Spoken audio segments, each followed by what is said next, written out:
It's a beautiful day in the gamerhood, a beautiful day for my gamers. Would you be one? Could you be one? It's out about thunder, but don't despair. This colony's breeding great robbers. Would you be one? Could you be one? If the 80% mortality rate works for you, for a few bucks a month you can sign up and have the Hobbs kill you. So let's make the most of another Sunday. Brew up some coffee and play it my way. Would you be mine? Could you be mine? Won't you be my gamers? Won't you please, please won't you be my gamers? Hey everybody, welcome to Mr. Hobbs's Gamerhood. I am your GM today, and we are playing in the Midlands, which is this, Low Fantasy Gaming by Pickpocket Press and Steve Grodzicki. It actually takes place in the Midlands itself, which is this book, also by Steve Grodzicki. So last session, we gave away a couple hardcover books, and one of the guys already got theirs, which is pretty exciting considering I feel like it came from Australia. But that's not really true because he had it print on demand here in the States, I think. Hey, Brent Taylor. Hey, Cool Dirk. Thanks for showing up, guys. We appreciate it. So it is super hot here, and my power already went off twice while we've been prepping to get this game going. We also lost Brian. His picture's up there, but I don't think he is going to be able to make it. And this person Everly, who was going to be playing Astridge, also AWOL. It's like I'm playing with Sean P. Kelly all the time. People just don't show up, don't know what to say about it. So I'll just move. Oop, wrong button.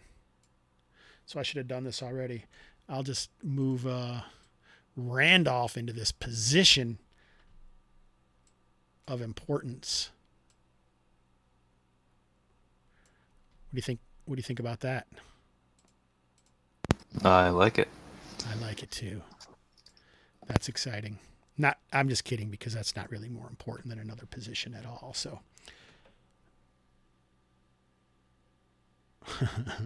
yeah, man. I'm happy. Any BSers are welcome to join the Gamerhood and be involved on the Audio Dungeon Discord and get into the Midlands game. That would be fantastico. All right. So, Brian, you should probably stop saying strange things in the Roll20 chat. That would be awesome. All right. So other than that, why don't we move on to the players that are here and are going to play, and start with our caller, Einberg. So why don't you say who you are, who you're playing, and what we got going on today. I'm Einberg. I am playing Loreena, one of the rare magic users in the Midlands, and we are returning to the Wistwood, where we had a relatively successful expedition a couple weeks ago. Awesome. The other one would be M.A. Missing Axis. Hey. I'm Missing Axis. I'm not playing Missing Axis. I am playing Randolph the Rogue. I've adventured with Loreena before in this exact location. We're hoping maybe this time we won't have such a close call. We can get in, grab some swag, and get out. All right, perfect. Since we only got 2 players, we have decided that once more we are going to delve into those sweet hireling rules. So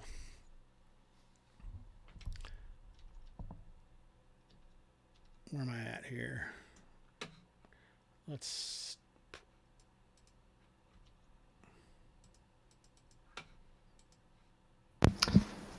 maybe Hobbs. I'm not sure how much hirelings cost, but maybe if we do downtime recovery first.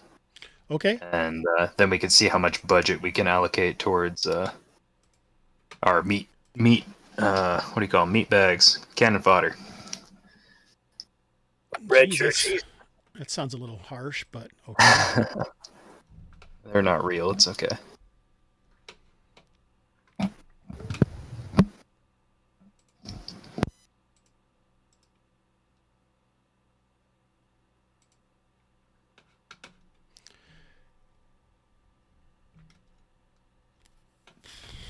Alrighty.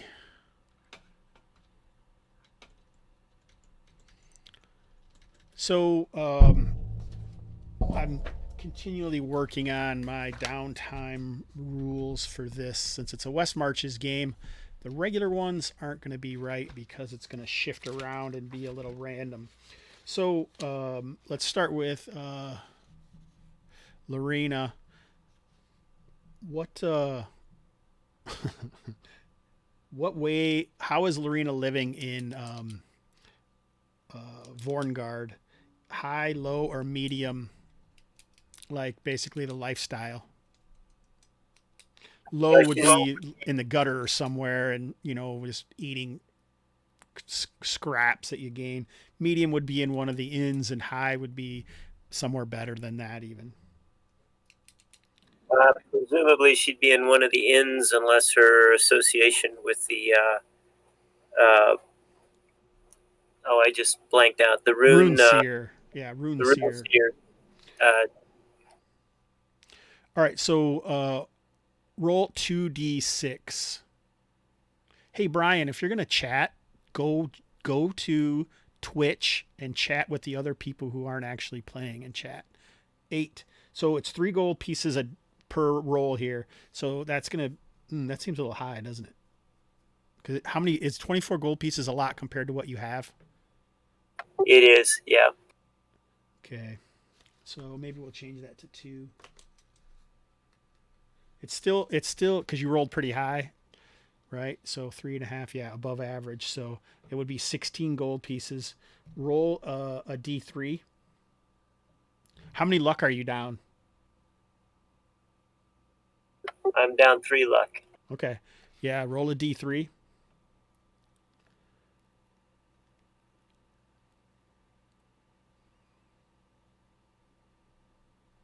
All right, so you get all your luck back.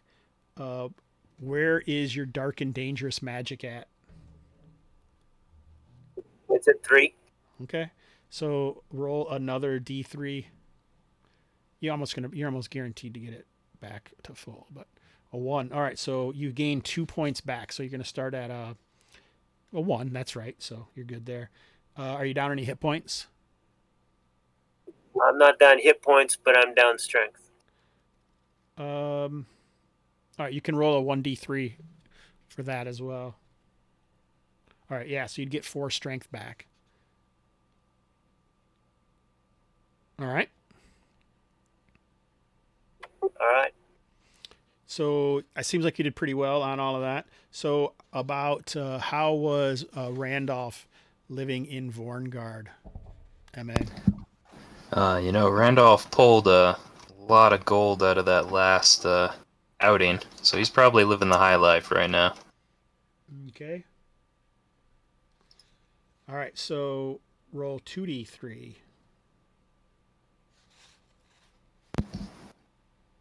All right, so you get 5 luck back. All right. You don't have any DDM to roll. All right, and you can roll 3d3 for your hit points. Oh, only 3 hit points back. That's all right. And for your any missing stats, it would be the same thing, 2d3. I am all good on stats. Oh, roll 2d6. This is going to say how much it what your cost of living was. Oh, perfect. See, that was a good roll. 8. So it only cost you 8 gold pieces. So what other people must have been buying you drinks or, giving you a night at that an inn room or whatever. So, all right.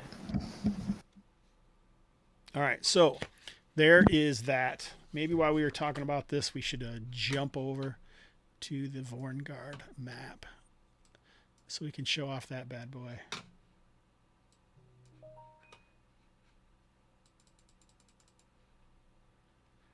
Maybe that's too small. All right. All right. So in the Vorngard map, now we want to talk about finding some henchmen, correct? Yeah, I think so.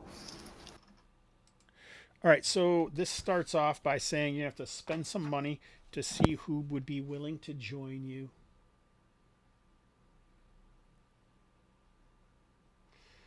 And it would be, yeah, see, this is pretty expensive. 2d10 gold pieces.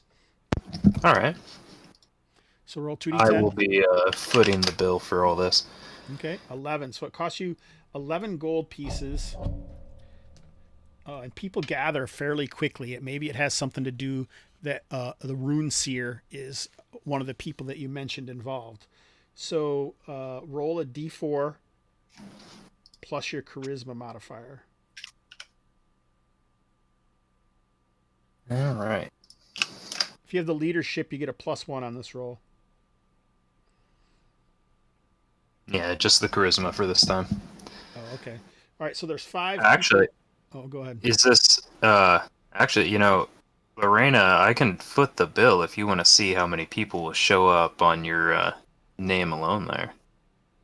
Well, and I've got that torque of leadership. Yeah, That help.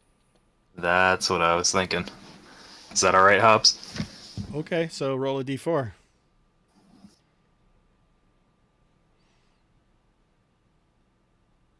That would be you, Ainberg.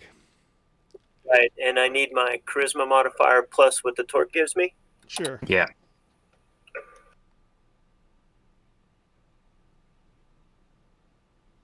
All right. Interesting. All right. So you got 4 of them. So pick high or low. Ainberg, you're going to be the one that's doing all this. Pick high or low. Low. High. High? Sir. All right. So now roll 4d2.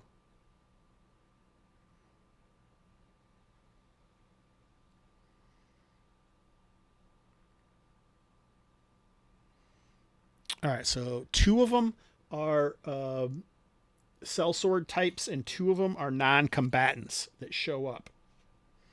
So the mercenaries are generally 5 gold pieces a day, and non-combatants are 5 silver pieces a day. Are you interested in finding out what all of them are all about, or do you are you just concerned about the combatants? I'm kind of curious what the non-combatants are all about. You said 5 GP for the mercenaries per day? Mm-hmm.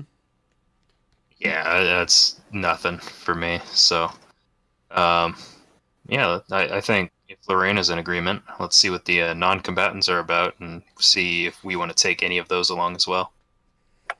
Go for it. All right. So I'm actually taking this straight out of the Midlands book. So we might as well start with 4 1d100 rolls.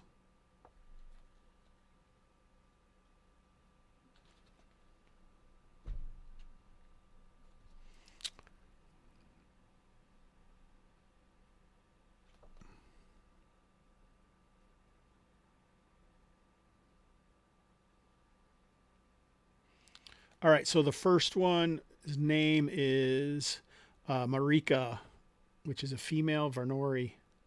Maarika.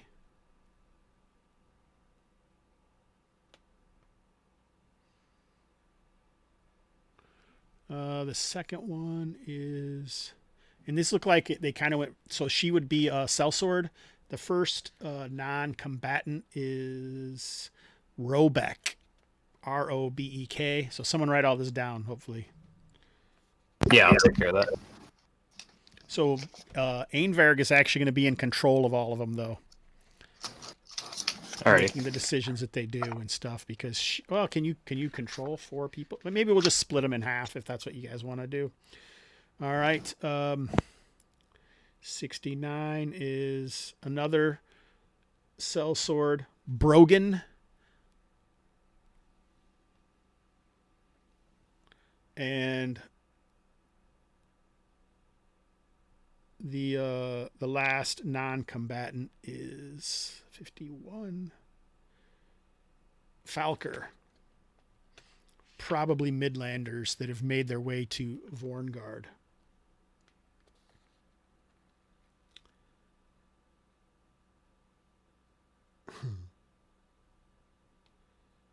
All right, so let's see. So that first female Vornari is 7. Seems to be a ex-reaver. So she was once on a ship that was reaving either in the Boreal Sea to the north or to the Lake of Argosa there to the south. The second one is 8. Ooh, so that last guy who was a combatant was a green recruit. So This is sorry. That was Brogan. That's the green recruit. yeah, he was the combatant. Okay.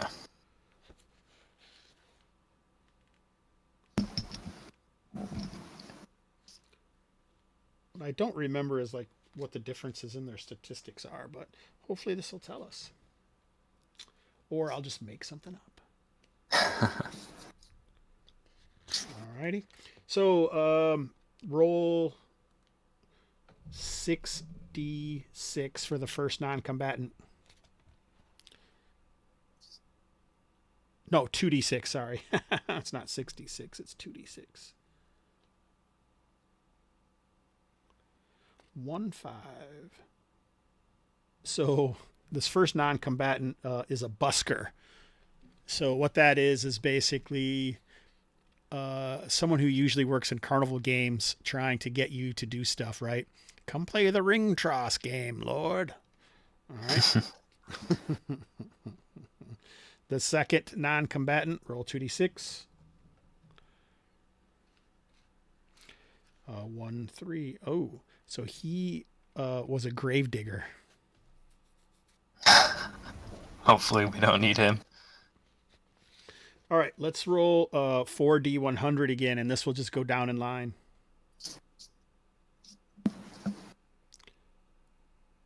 10. So for the first person, which would have been, I think that female Vernari is cynical. Yeah, Marika. Cynical. The next one is reckless. The third one is godless. And one more, Einberg. There's 4 of them. I got a 2d6 in there by mistake. There's a 78 on the 10. Oh, the 12. Brutish. So you can just throw brutish on the end. Okay.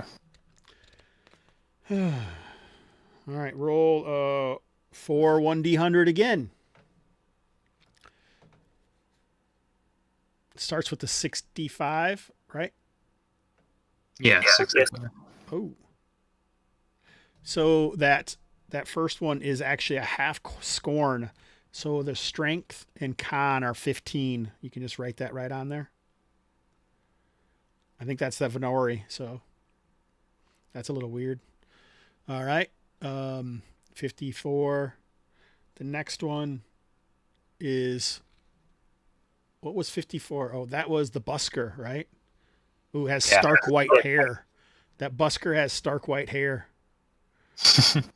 The next one is elderly. So the next green recruit, whatever they did before, they just got into fighting now, is a green recruit. 8 is missing an ear. So the brutish gravedigger is missing an ear.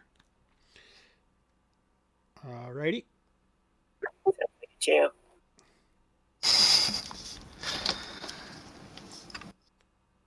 All right, so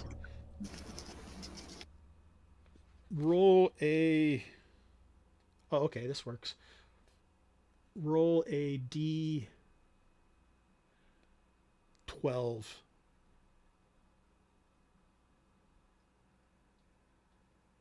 We're gonna roll a few D12 in a row here, but we're gonna do roll the D12 for 7.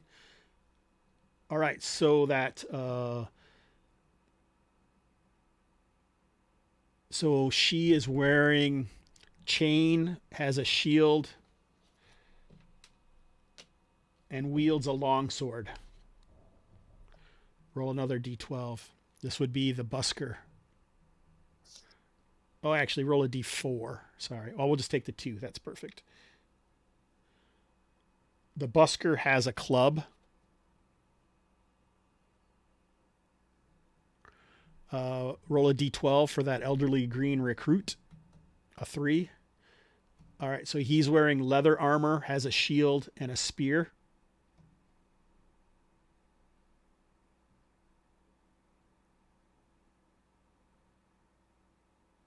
All right, now roll a d4 for the gravedigger. A 1. All right, he has a shovel and a knife.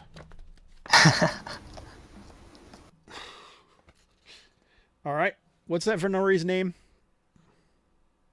We had Varika? a Varnori? Marika. Yeah, that was the first one. Roll a d100. Oh, so she's Varnori instead of half scorn. Oh, she is Varnori half scorn. She's both. Oh, okay, yeah. 19. Half scorn. And her catchphrase is, "This is bullshit."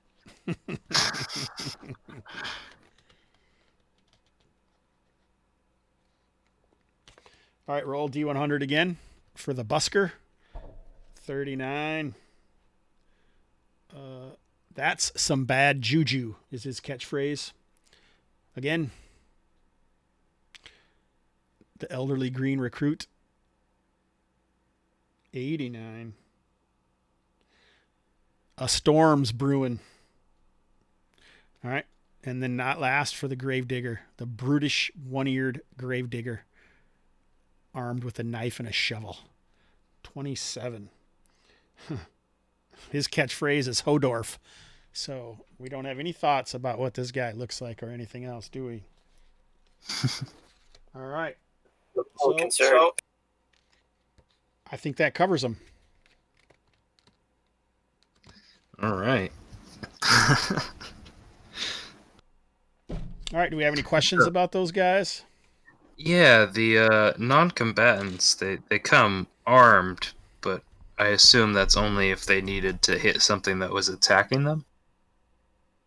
Yeah. Yeah, because they're not really Okay. going to want to fight.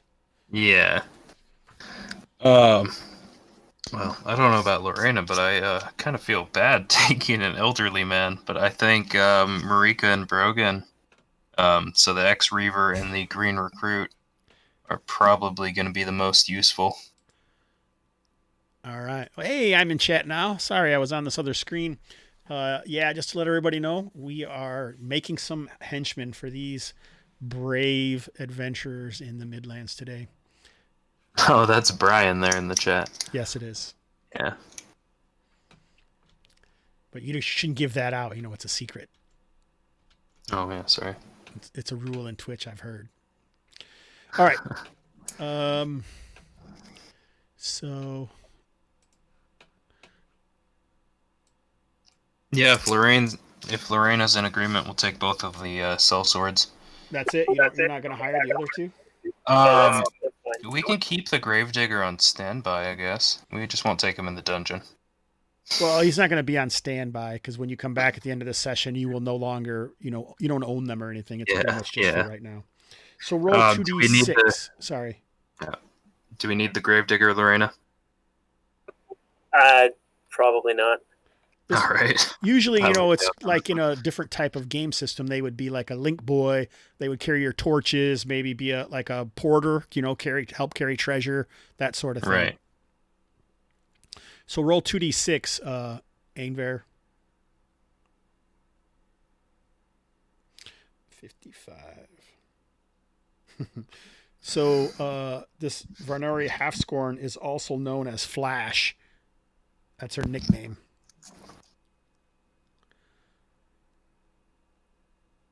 Are you're not taking the busker either? I don't think so, unless Loreena wants to bring him. No, that's not necessary. It's your money. 5 GP per person's not all that much. It's And only they're 5 actually silver 5 pieces for those guys. Yeah, 5 silver for those guys. All right, roll 2d6 again. 51. So this we figured out something about what was the greenhorn Brogan. Brogan. All right, so we have learned that Brogan was once a rat catcher, and he's known as Rat Sack. That's his nickname. Hey, it's old Rat Sack. All right. Nice. All right, so we know everything we need to know about these guys now.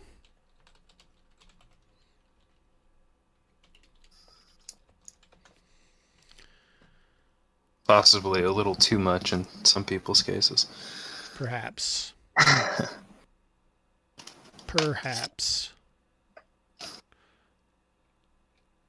What is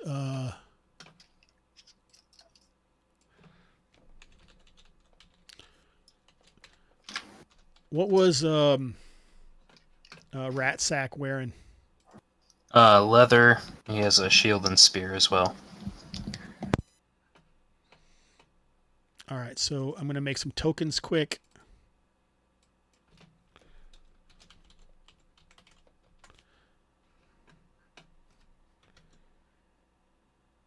Which is pretty cool that it's this fast, because I've had times otherwise that it's not that fast. If you know what I'm saying. Yeah. Actually, I have to restart my token tool.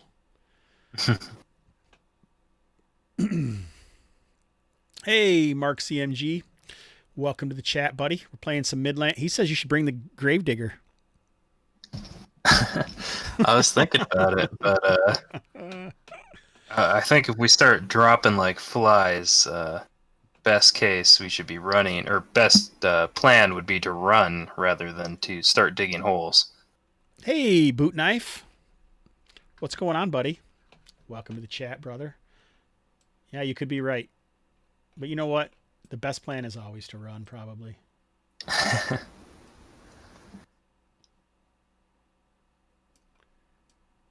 All right.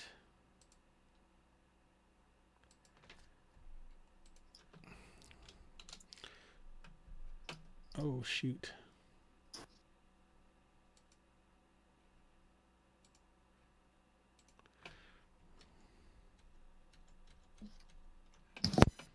Come on, Rat Sack. Where you at, buddy? All right. Let's get Rat Sack involved in this.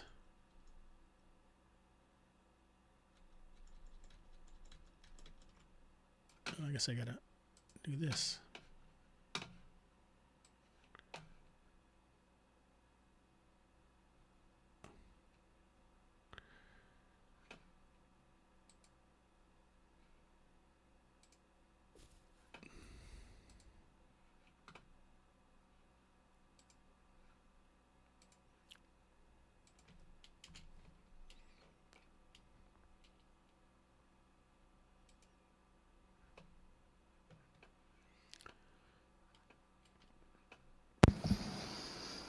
Yeah, Boot Knife and Mark CMG. The map is from the Midlands book, I believe.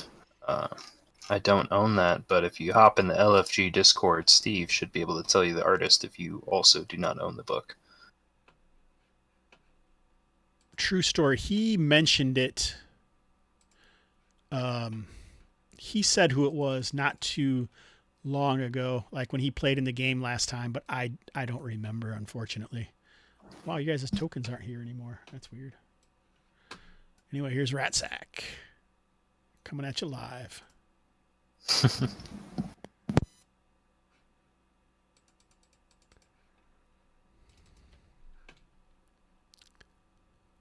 Controlled by Ainver. Rat Sack. The city maps are credited to Jose Calvo in the book. I think that's correct. There we go. What was the woman's name? Marika, 2 R's. Marika, but what was her nickname? Oh, the Flash. her nickname's Flash. Yeah. Flash. That's a little weird, isn't it?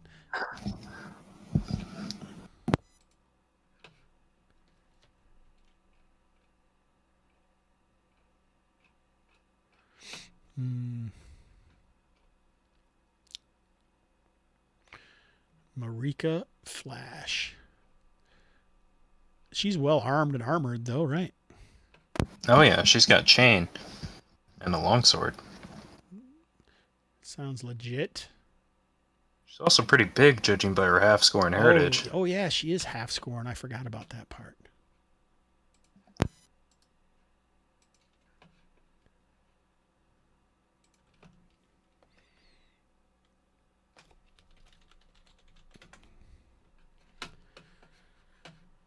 It's sad, but some of the funnest times that I have as a GM is actually portraying hirelings.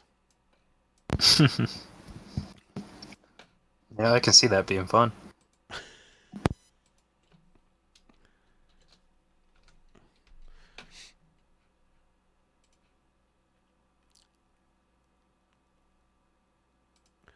In a lot of the games that I run, you don't spend a lot of time doing much as far as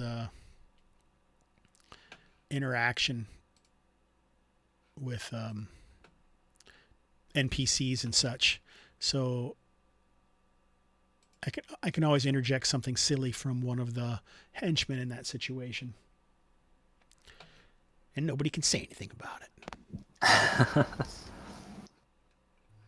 even though they probably do. Well, as you recall, oh no, you weren't in that game. I was going to talk about my characterization of a henchman recently with he had the soul patch. If you've ever seen the movie with Adam Sandler when he's talking about a guy with a soul patch, it was pretty hilarious what he was doing with that character, and I was basing this NPC off of him, so it was pretty darn silly actually. But Yeah, I've got the image of somebody with a soul patch in my mind right now, and I'm pretty sure it might be the guy from that movie. okay, hey man, that was pretty funny. All right, let's get this show on the road, y'all. Here are Randolph and Loreena. This is your group of ne'er-do-wells. Why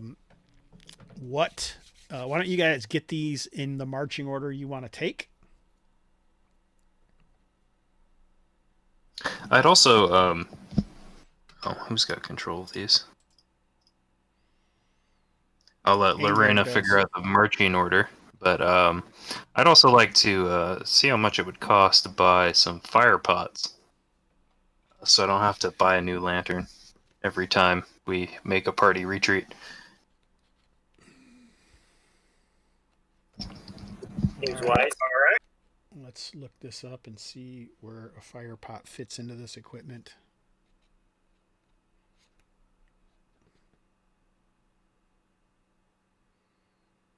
Yeah, I should probably have my rule book open Is too. it in this book? Fire pot? Yeah, it's in LFG Deluxe. I believe it's under rare equipment. I just can't remember the cost equation there. It is 5d10 plus 50 or more.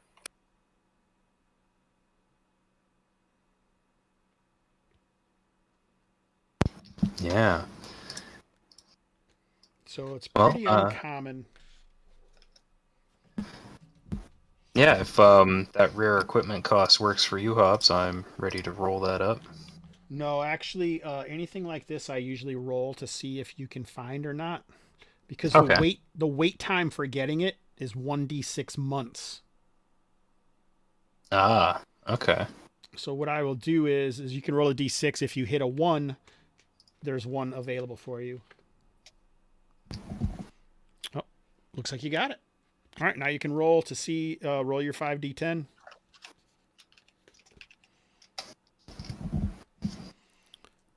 So that would be 130 gold pieces. He added the 50. Oh. That would be 230 gold pieces. No, I'm just kidding. 80 gold pieces. All right. How many do I want to buy? Do they have is it only one they have available, or Yes. just the one? Yeah. All right. I'll buy just the one then.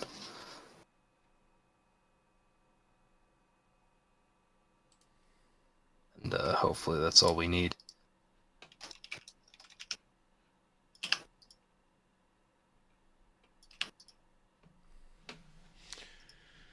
Alrighty. So you just got these two guys in the front, and you're going. Do you want to be here, Loreena? We'll say that we're pointing towards the east. And that was what I was assuming. Like this way? Is that good, or do you want to still be behind Randolph? Either way is fine. Randolph will probably find an excuse to move around anyway.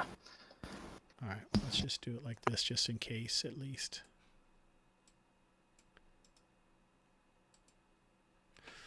All right, so it is it's actually warm, and it is without a cloud in the sky.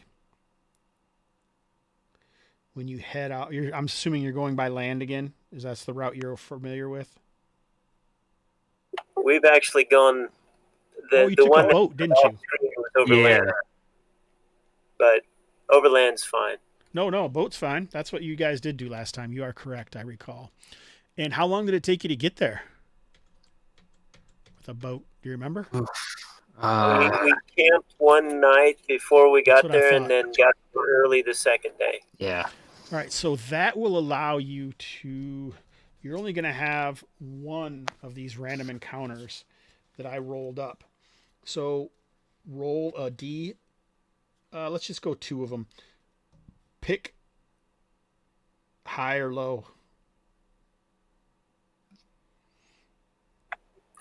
Go ahead. Me? Sure. All right, we'll go high. All right. So as you guys are making your way, your first night, let me see how this goes. When you're looking for a campsite, who is making that choice? What's Randolph's background? I was a caravan guard. Okay, well that's cool. So yeah. You've probably chosen some. Did we make you guys roll something to see how well you did on the sea and all that? Well, wasn't one of these guys a reaver? Yeah, we have Marika is an ex-reaver. Didn't you have to rent a boat last time? Man, maybe I should have watched the video last time of this. Did you guys rent a boat last time? I think last time we made a investment check with a fisherman. Right, yeah, we commandeered a boat. All right, nice. So, that's right, because you used your intimidation to do so, right? I think Loreena. Yes, that's what I mean. Loreena did. Yeah. So Loreena is a rune seer, which is basically the priest. Oh, hey, Eric Thomas Hunt. Man, we got lots of people. I haven't streamed for a while and running a game, so these guys are like, what's happening in this game? Yeah, you get a lot more gold in this game though, Boot Knife, I would say, when you're successful. So it's a pretty high variance.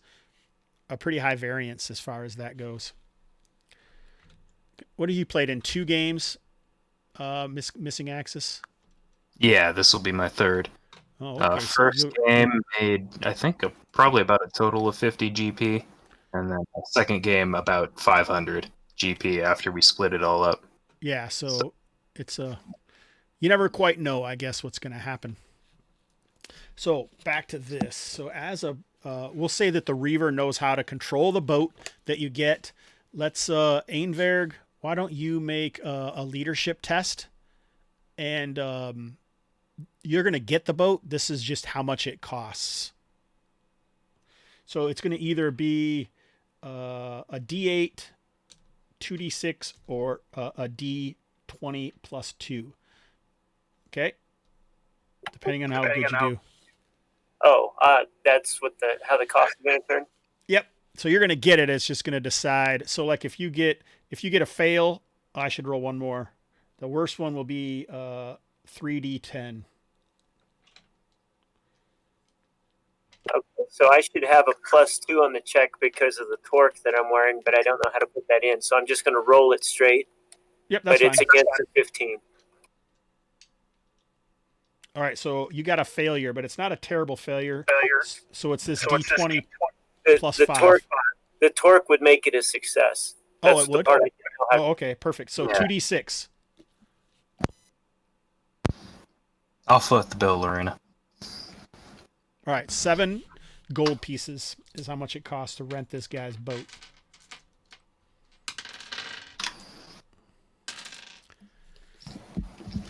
All right, Eric Thomas Hunt. I hope there's no pressure.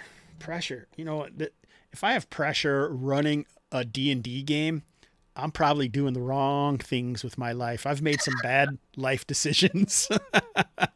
The truth of the matter is, though, that I do sometimes do get angsty and have anxiety, but I shouldn't. Right? Like right now, while the game's running, it's like, who cares? You know, if you guys are having fun, hang out. If you're not, then I'm sure you could go wash the dishes or something. I don't know. Hey, look at it this way: the real pressure's on the players to make sure this is a good game and That's doesn't right. just end up all in a ditch. I mean, no matter what happens, I think these guys are going to be happy. If you guys all die, if whatever happens, they'll have a Well, good we time. got to make it an interesting death, you know. Well, it's going to be funny with Flash and what's the other guys? Oh, Rat Sack. Yeah. You know, what do you think Rat Sack's life choices were to now become after being a rat catcher? Oh, I don't know. That's funny to me. All right. So, what am I looking for? Oh, yeah, I remember. Here we go, 130. So I wouldn't say this is the best laid out book, but I think it has a pretty darn good book, table of contents. The table of contents is really well done, so you can really zip around the book fairly easily. Yeah, I know. At least the 2 sessions I've been in, we've had to look up something once or twice, and it was real easy. And, yeah, I think it goes pretty quickly. Pretty much as soon as you mention what you're looking for, you can find it. You know? So do you have wilderness lore? M.A. Randolph? I do not. Let me verify real quick. I do not. I just have general lore. What'd you say? You do have wilderness lore, Einberg? I have apothecary and general lore. Einberg does not. Okay. So hopefully Loreena does not. Maybe Einvar does. So anyway, why don't you just make a perception check? Wilderness. So like you can in this game you can do any skill. All that happens when you have a skill is that you get a +1 on that attribute, and then you can also use a reroll. All right, so you find the perfect campsite. So does anyone have anything missing, like DDM, luck, or reroll dice, or any hit points, or anything, or attributes points that they haven't healed up? Either of you guys? I'm missing 1 luck and 1 HP. And Ainvar, does Loreena have any? Loreena's topped up. All right. So I thought her DDM. Oh yeah. So since this site is so perfect of a campsite, you actually get all that stuff missing Axis. All right.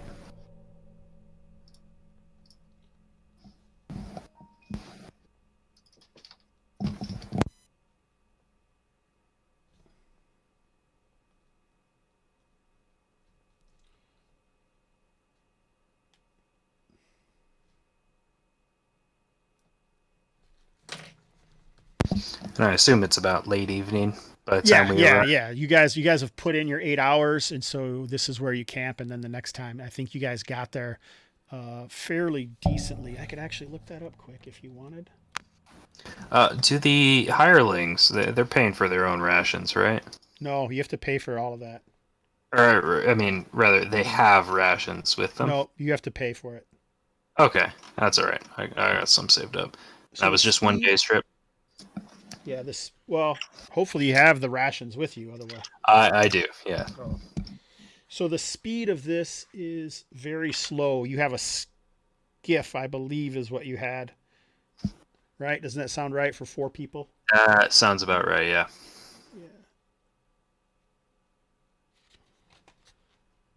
Yeah. All right, so that's cool. So so didn't last time you guys like outrun some creatures or something like that? I believe I was on the way back. There was some kind of, as Olaf put it, some whale jizz. Gross.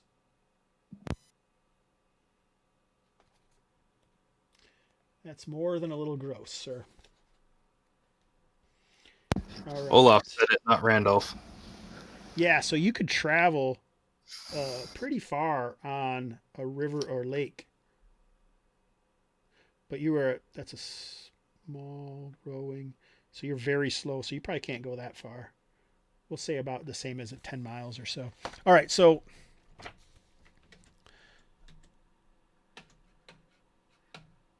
let's move you over to the hex map.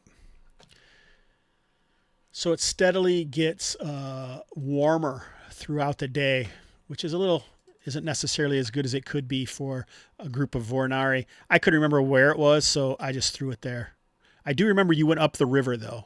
So that looks about right to me. So from now on, this is where it's going to be. So this is about how far you guys made it today. And now you can go up the river for the next day. Okay? Yeah, that's where it was. All right.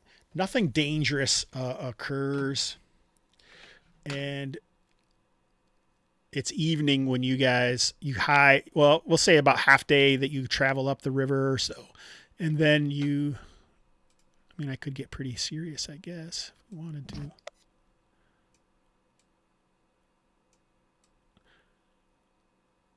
So yeah, it's about 6 or 7 miles. So it's going to be early afternoon. You could hide the boat, and then it's maybe an hour through the woods after that.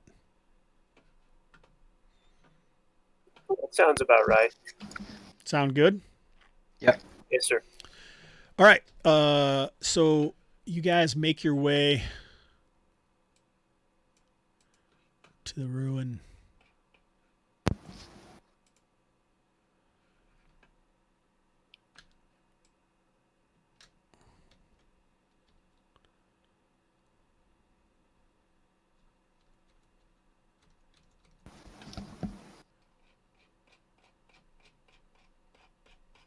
Randolph's gonna, as he's walking along the trail, he's gonna kind of take a look around to see if much has changed since the last time he and Loreena were here.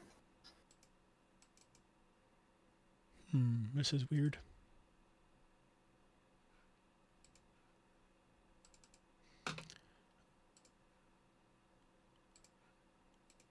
There we go. Could you see anything before I did that? Can anyone see anything? We could see the map, yeah. All right, you could, but I bet you Ainver couldn't. I could not. Yeah, that's what I thought. All right, so there you go. So you're not literally a wilderness lore person, but you can definitely make a perception check to see if you spot anything.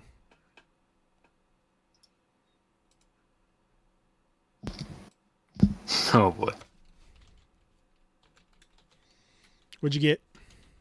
I got a 20, a terrible failure. Oh boy, that's not Kind good. of failure.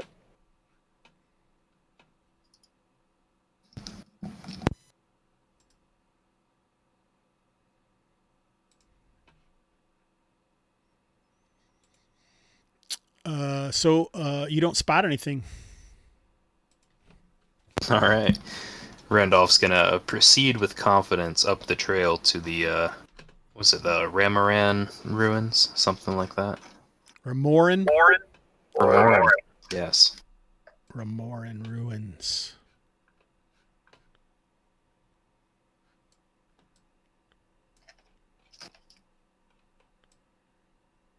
So you're telling the guys to move forward?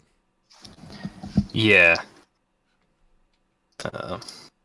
Loreena's got control over the tokens, but I'm gonna move my token and assume everyone's holding formation. Well, why don't we let Ainver be the caller instead of you? Yeah, sorry. Maybe that'll make it a little better. So, Ainver, you can actually say what people are doing and how that's working out. No problem. I like actually people taking action, but we kind of have these, this process. So it's best if we stick to it. No chastising or anything like that.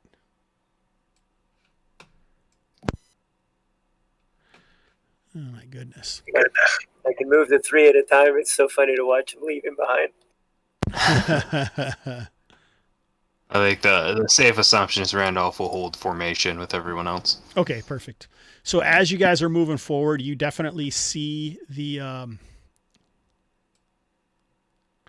ruins before you, and as you're well aware, there is a cave behind that.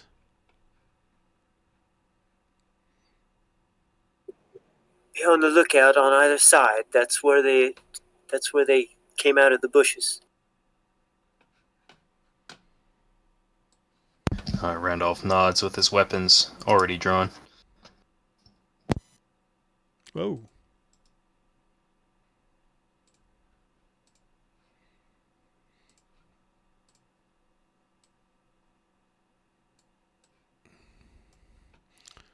All righty. It's quite silent. Do you smell campfire smoke? You guys don't smell or hear anything.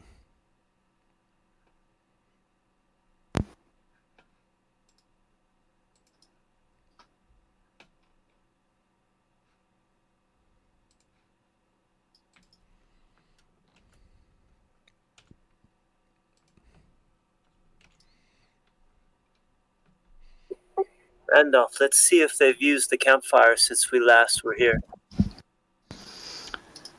Yeah, Randolph will nod. He's gonna creep up along the wall here and kind of poke his head around the corner. Oh, those stones moved. Yeah, I ended up in the wrong place at the wrong time, sir.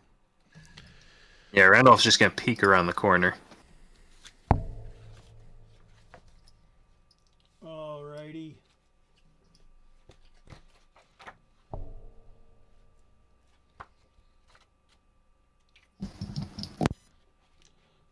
I'm looking for something specific here. Just when I say it's super fast.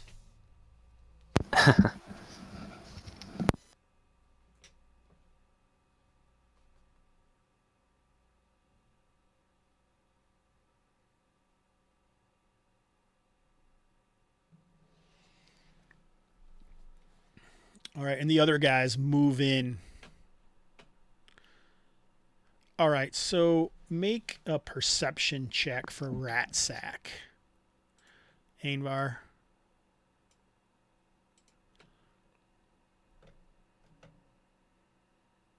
Detection. Oh, he doesn't have any skills because he's a hireling.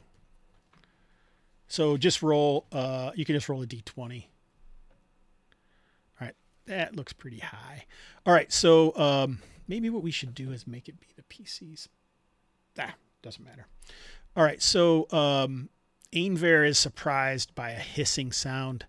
Why does you guys can Loreena? These guys will act on your initiative, I guess, and then all right. Do you guys want me to separate them so each of you guys has one to do? Maybe that makes more sense. Who do you want to control, Loreena? Marika or Rat Sack? Marika. Flash. Marika. All right. I didn't put Flash on there because that name just doesn't feel like it would stick to me. All right, so I'm going to change. Maybe I'll just change it to all players so everyone can move whatever. But that's what you guys are going to roll for at the time, okay? Alrighty. Sounds good. All right, so that means everyone roll initiative, but you have to go have a great success to go before whatever is going to happen. Ooh, nice. So you go ahead, Randolph. Nice. So all you guys actually are quick enough. Basically, Ratsack has a giant serpent. It was sunning in the corner there after a hard day of sunning. And yeah, you guys can go ahead and do whatever it is you want to do. It seems upset and it's poised to strike at Ratsack. All right. Ratsack's gonna take a prod at it with a spear. So just straight D20, right? For the 2 hit. Yep. That's a hit. Oh boy. And I suppose I should pull up the equipment page to see what this guy's using.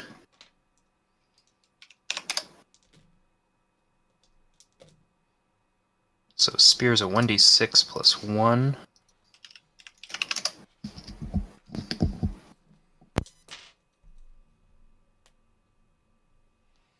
All right, 5 points. Nice.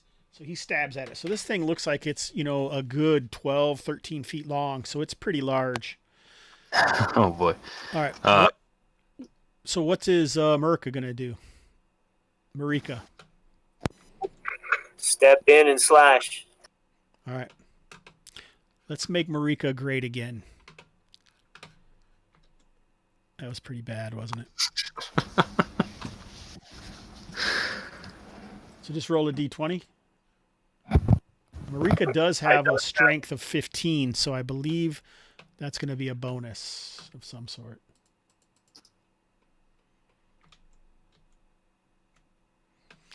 Maybe that's a 2. That's a plus 2, yeah. Yeah, so a 12 isn't quite enough. The scales of this creature are enough to deflect the long sword away. All right, Randolph. Yeah, Randolph's gonna move up to it. Assume right here I can be standing on the grassy part, not so much the rock. Yeah. And be able to hit? Sure. Okay. And Randolph's gonna attack with his whip and rapier. A whip at disadvantage. 13 is his AC, so you do 3 points. All right.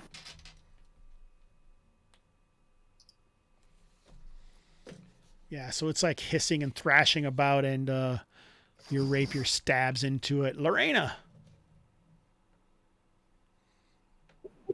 She is not really a melee specialist.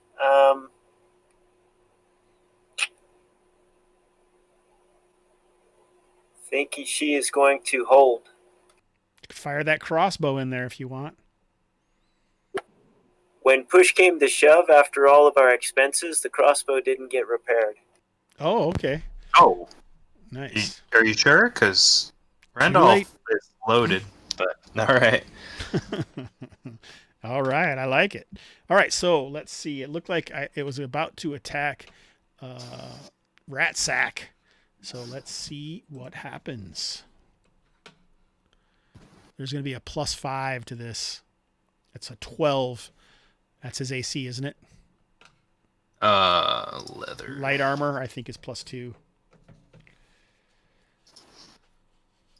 Light armor. +2 with his shield.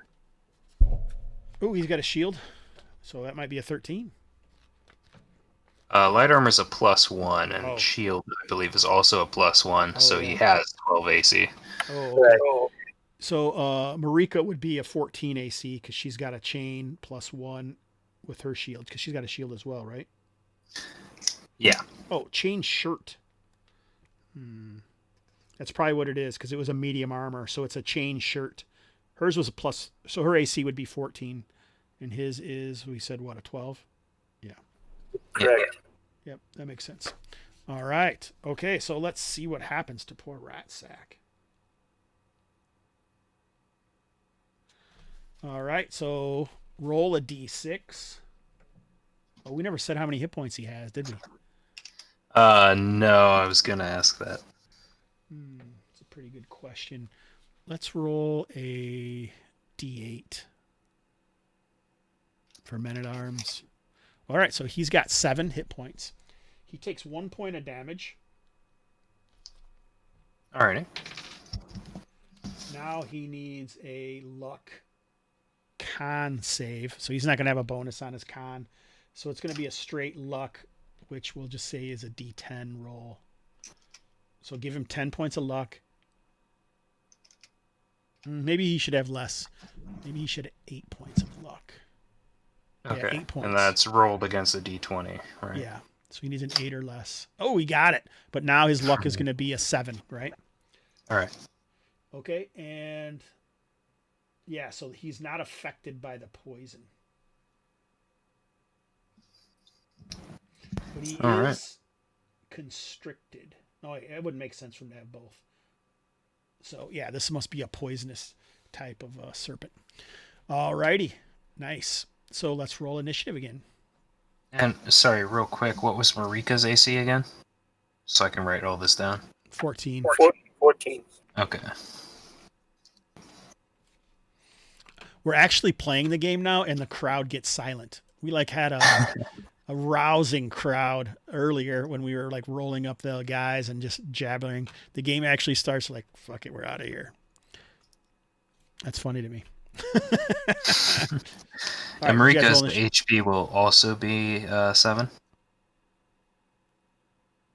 No. We'll roll a D8 for Marika as well with a +2. So okay. roll a D8, Loreena.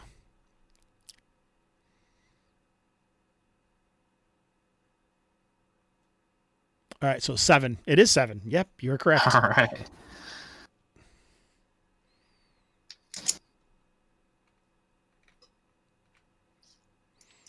All righty, so great success. So just by being around Randolph, Rat Sack is a little quicker to act. So go ahead, Rat Sack. All right, Rat Sack's gonna poke it again. Miss Randolph. And Randolph will be attacking Rapier and Whip. Whip at disadvantage.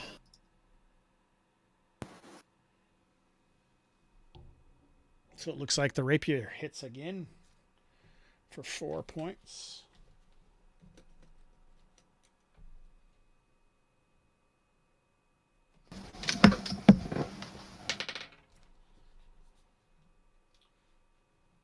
Right. So it does look bloodied now.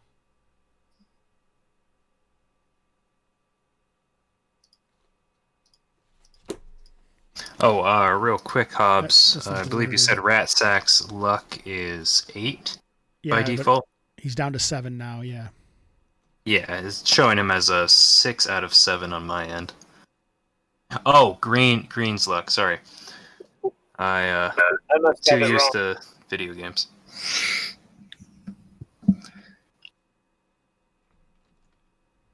Yeah, I put him in. Green was luck and red was hit points. That's what I would have done as well. Okay, Loreena did that. Gotcha. Yeah, makes sense. All right, so you did 4 points of damage to the serpent here. What is Marika doing? We got a success. Does that mean we have to go after the serpent? Nope. That was only for the surprise round because you guys did not detect it, but I still gave you an opportunity to be quick enough to act before it did. So now it's just normal. Only a boss monster would require the great success to go before it. Yeah, I was just checking. Yeah. Oh, that's a hit.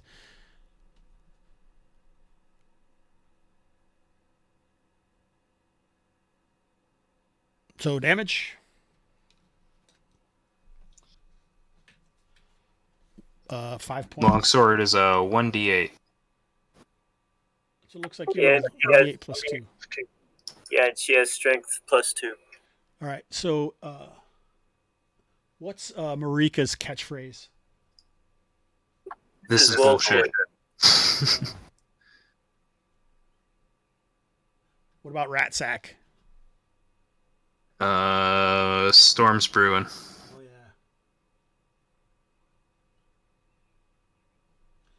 There's a storm brewing, boss. All right, so that is a good old hit, but not enough. Is Loreena doing anything? Does she see any rocks big enough to chuck at this thing? Make a detection or perception check. Detection if you have it.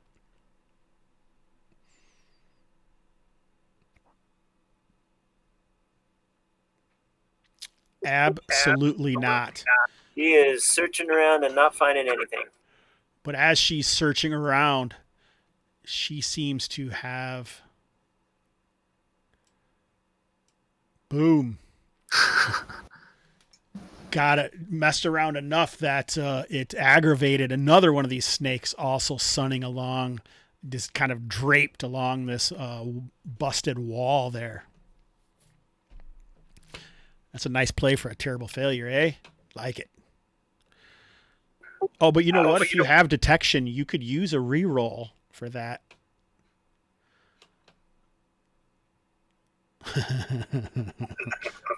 I'll pass.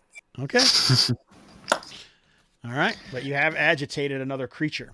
All right. So this one is attacking Rat Sack again. This is at a +5. 14. That's a hit. So make another strength or make another luck con check. Oh, makes it again. Rat Sack is a lucky bastard, but he does take 4 points of damage. Alrighty. So the bite hits him, but the poison is not strong enough to affect him. But his luck goes down another point. All right, so I will remind you guys, you can also use rescue exploits for your henchmen if you so desire. So, In that case, Randolph's going to try to catch the snake around the neck with his whip and just kind of yank it back as it lunges towards Ratsack. all right, make a dex check. All right, a great success. Now make a luck dex roll. Made it. So your luck goes down by 1, and Ratsack does not take that damage. Just misses him barely. Randolph tugs on his whip as it snaps around the giant snake's neck. But his luck would not go down either, right? It would, because it only goes down when you succeed. Oh, no. Oh, right, yeah, no. Not Ratsack's luck. Correct. Yeah. That goes back up to a 7. I got confused with the pronoun usage. Guilty. Sorry. No problem. All right. Now, nice. So it is initiative.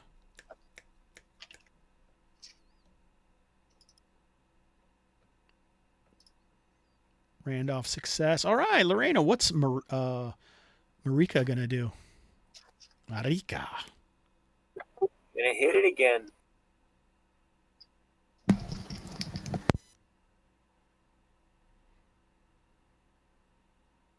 But not with that. She tries, but it's thrashing around quite a bit.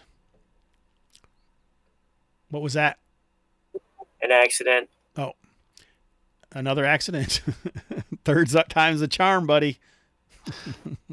Apparently, my push to talk is triggering my rolls. Oh, is it on boy. enter? I still had the button selected, and I'm using the space bar, so my bad. Oh, interesting. I didn't know the space bar would do that. It's all right. All good. So what is Loreena going to do anything? She's going to tell the others that she's found another snake and keep looking for rocks. Yeah, so unless you are going to move and change what you're doing, then you're not going to find any rocks in this area. Nice. Is that another terrible failure? Go ahead and make a detection check. Oh! What did you call that? Come on, Hobbs. You're supposed to be an impartial GM. I am, but it's just funny to me. I don't know. All right, so you actually spot lowling in this tree another giant snake, and you've agitated it, searching around for rocks. Oh my gosh. Totally impartial. Randolph's going to cry out when Loreena mentions there's another snake. Quit bothering him then. From the other side of the wall, I found another. I can't find a rock, but I'm finding the shit out of these giant serpents. All right. Man. Rat sack. Yeah, Rassak's gonna give him a poke again. Spears are good for that. I'm told. Misses. Randolph. And I Randolph's suppose you could gonna... go before Randolph if you wanted. Sorry. That's alright. Let's see what Ratsack gets up to first, you know? Whips at disadvantage. And 2 misses. Oh boy, this is something. Oh, a 1. So turns on Randolph. Must be when that whip went around his neck. +5. 15. Oh, yeah, that hits. Oh boy. All right, Randolph. 4 points of damage. And make a luck con save. Ooh, your con goes down, or your luck goes down by 1. And let us carry on with. Oh, I better see what this one's going to do. Let's make a reaction roll for him here. Ooh, not happy. Oh, what's this?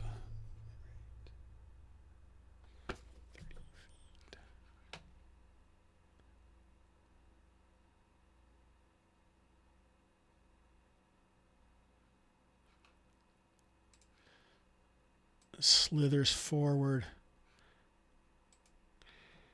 Attacks Marika. At a +5. Oh, noes. All right, so Marika has to make a con save here. A luck con save. Takes 4 points of damage.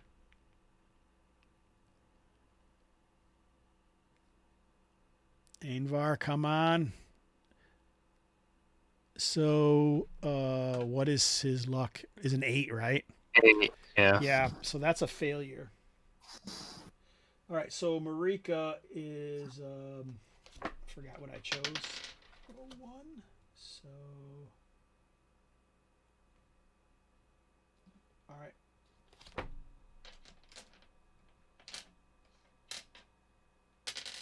All right. Okay, perfect. All right. So, yeah, so it gets bit. Where do you think, how did Marika get bit? What happened here, Ainvar? I think it caught her on the back of the shield arm while she was focusing on the one in front of her.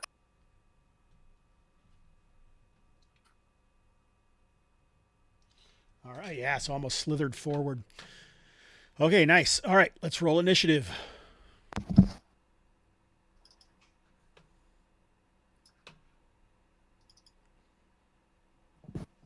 All right, Randolph. All right.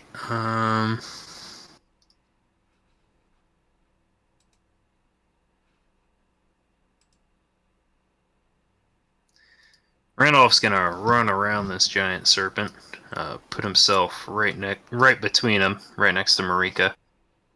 Okay. And as he attacks the newly discovered serpent, he's also gonna toss out some flash powder. But we'll make our attack first. Misses. And the flash powder is 1d4 targets within 5 feet have to make a luck dexterity roll, or save, rather, or be blinded until the end of their next turn. And it looks like I got both of them. All right, luck is 8. But they do have a bonus to dexterity.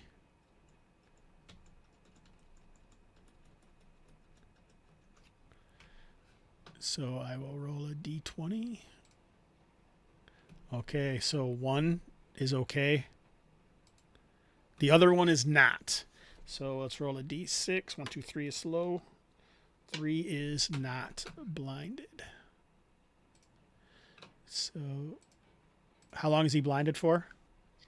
Let me double check again. I believe it's till the end of their next turn. End of their next turn, yeah. Okay. All right, so they'll be blinded for this turn. All right, what about Randolph? Rat Sack. Rat Sack's gonna keep poking the one in front of him until it dies. He's not very good at poking, though. Unfortunately not. All right, what about Loreena? What is Loreena going to do? Well, looking around has been doing so great, she's going to go ahead and draw her short sword and just get into melee. Okay.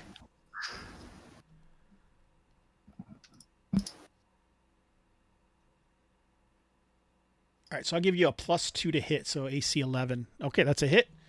3 damage.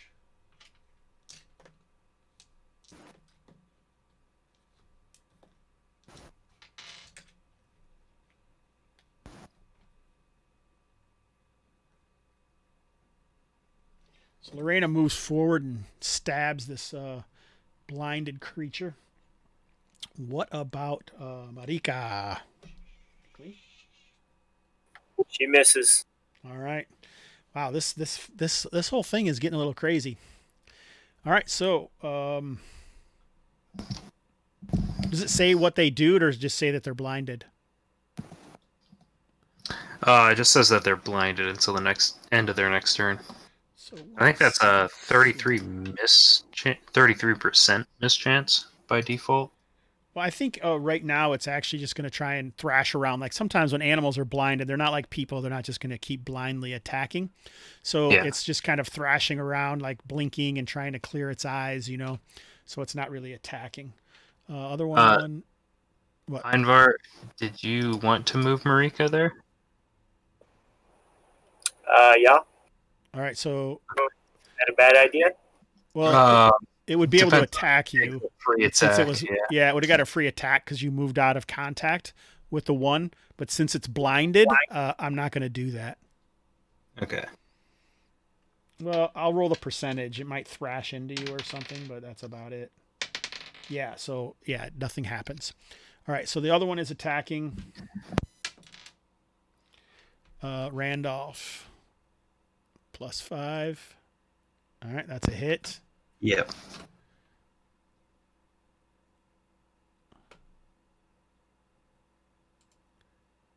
One point of damage. Go ahead and make a luck con save. Failure. All right.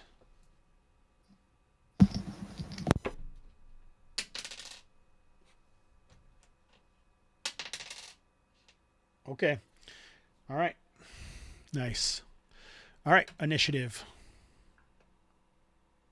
Uh-oh.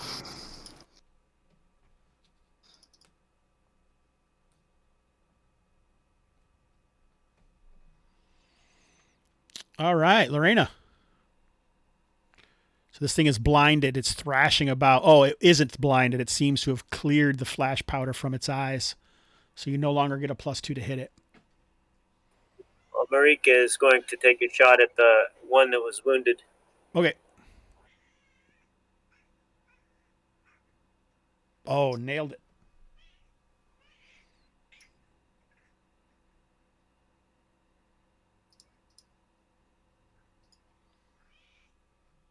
All right. This thing is barely alive. It's been hacked in multiple places, but it's quite obvious to Marika that black lines are moving from the wound on her arm, her shield arm, under the underside to the thicker veins there as it returns to her heart. All right. Is Loreena doing anything? Oh, nice. Really stabs hard on this other creature here. Certainly would have killed it if if it wasn't the size that it was. It's a good hack. All right. Randolph or Rat Sack, the 2 R's. Yeah, Rat Sack's gonna continue poking the wounded one. No, got him this time. Oh, yeah, got him.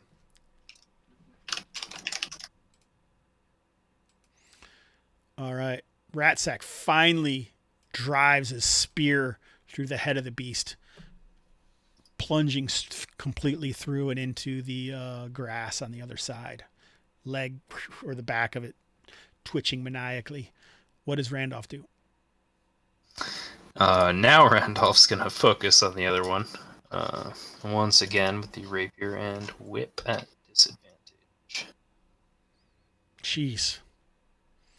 No luck. Oh.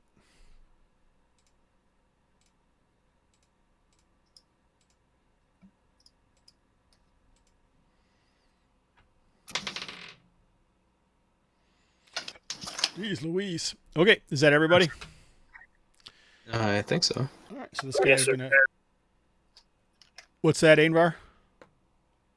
I was agreeing, yes. Okay. All right, so this one attacks Ratsack. Apparently didn't like it. Stabbing its possible mate there. +5. Oh. Oh boy. Oh. This is weird. It says its damage up here is D8, and then in the actual thing it was saying D6. So we'll just do the 6 points because this is a crit. And now make a luck con save. Ratsack is down. Unless you want to do a... Does anyone want to try and protect Ratsack with a rescue exploit? Yeah, Randolph will give it a shot. He's gonna, said the snake's lunging at him. Randolph's gonna try to interpose his rapier between, Ratsack and... A rapier? You're not going to do a lot of interposing with a rapier. You could knock him out of the way if you wanted to. Yeah, sure. We'll go with the whip. We'll, once again, try to wrangle the snake. All right, Dex. All right, that's a success. Now you got to make a luck Dex check. Oh, no. Oh, no. So, unfortunately, Ratsack, the green veteran, he did so well. Falls.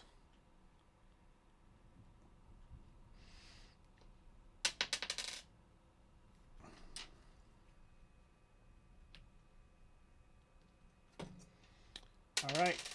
It's your guys' turn. Oh, I better see what this guy's doing here. He seems to be not certain. Yeah, he's just kind of slowly slithering forward. He hasn't not lunging forward, more like investigating right now. Tongue hissing around, tasting at the air. All right, initiative.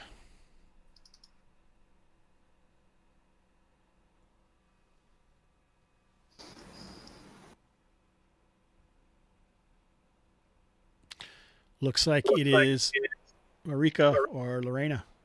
Loreena will move. I didn't ask earlier. Is flanking a thing here?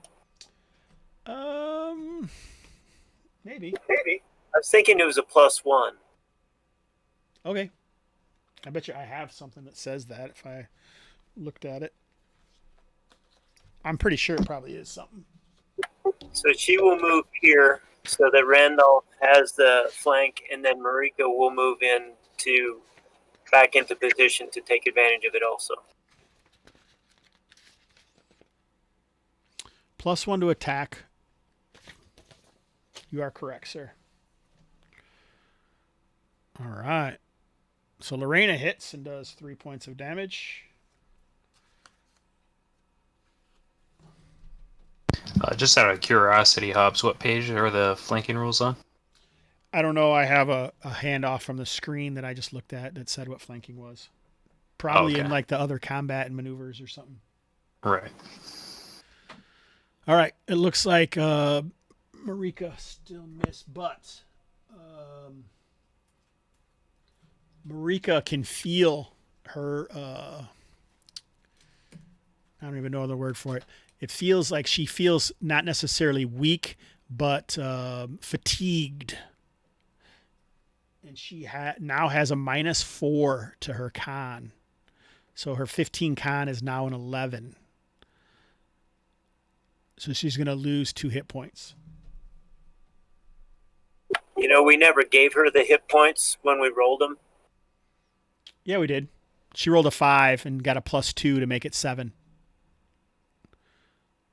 Oh, yeah. Okay. Do you remember that or no? I remember it. You're correct.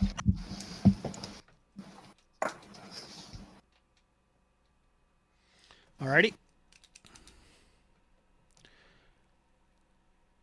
Who's next? I think. Oh, you failed, so it's the creature. Yeah. He is bloodied now. Wow. This guy, there is no fleeing in these creatures, so beware.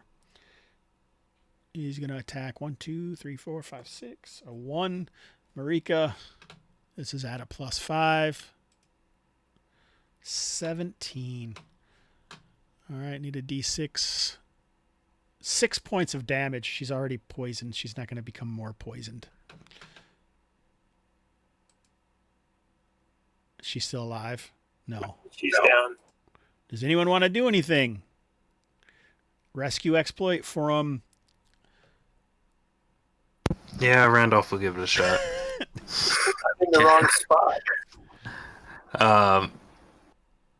This time Randolph's just going to try to slam into the side of the snake's head as it lunges. Okay. Dex check still. Success. Luck, strength. Oh, luck strength. Whoops. Yeah, I think it would be a strength check with doing it that way. All right, you succeed. So she is not damaged by that, nor double poisoned. All right. So, man, this fight is taking a long time, isn't it? All right. That's one of the things about the game when it gets a little more complex. Fights take longer.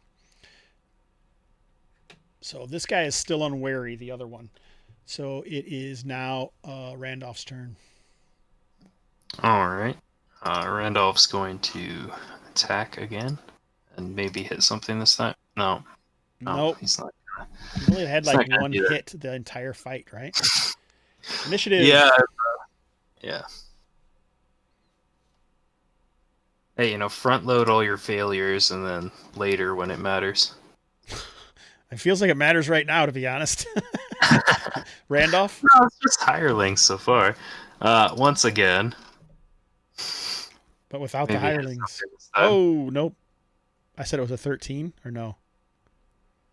Said it was 13 at the start of the fight, and then for some other hit, it was an 11. So yeah, that was only while it was flashbanged. But right. You are flanking. Oh, yep, that flank. That'll be a +1. Okay. 4 points of damage. But that critical failure means that it gets an attack on you. It's a 17, which is a hit. Yeah. 4 points of damage. Randolph is down. Unless Loreena wants to try to do some sort of rescue. You can use Marika for a rescue exploit as well. Yeah, Marika will try to push Randolph out of the way. I don't know what her dex is for dex check, though. Why don't you roll 3d6?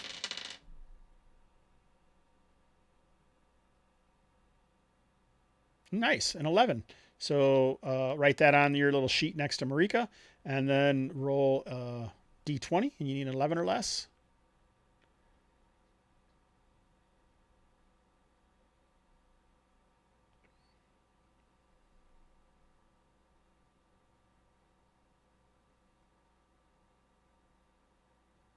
All right. So far, so good. Now you need a luck strength check. We already know our strength is 15, so that's a +2. So you need luck +2, a d20 less than luck +2. No less than a 10. Mm-hmm. Oh, nice. All right. So take that luck down to a 7. And it looks like Randolph has been saved by Marika. All right. Nice.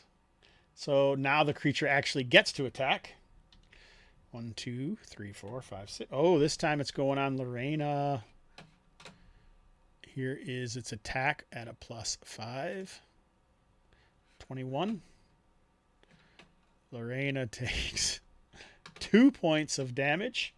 Loreena has not had to make a con save yet, I'm assuming. She has not. All right, so it is a luck con check.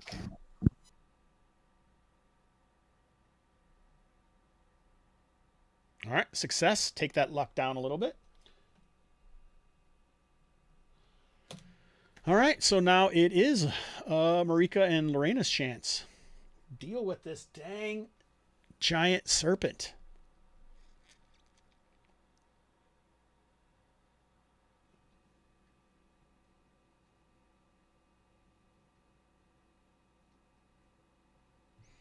All right, that's a hit.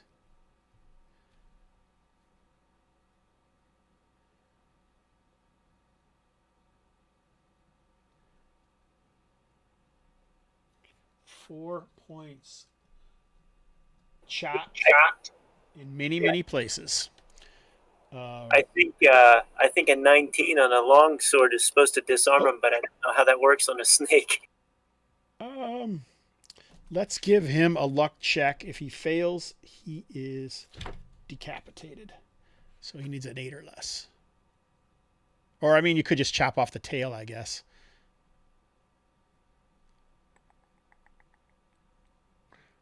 All right, yeah, fails the luck check, you can kill it, which is probably too kind, but am I not merciful?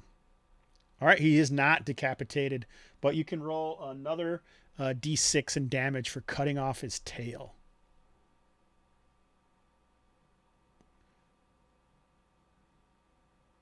.2 points. All right. Gore and nastiness is all over this whole area to join what was left of the corpses that were here some 3 weeks back. So I think it is now Loreena's chance. Miss. Randolph. We'll be making the tried and true fumble. Oh, no. All right, fumble. That means with a last gasp, strikes out. Oh, another hit. Oh, my God. 3 points of damage. Randolph's down again. Unless we want to do a rescue.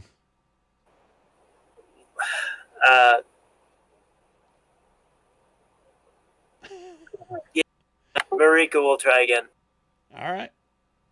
Dex check. Same thing? Or what's happening here? What's the narrative flow? Well, last time she pushed him away. This time she's going to yank him towards her. All right.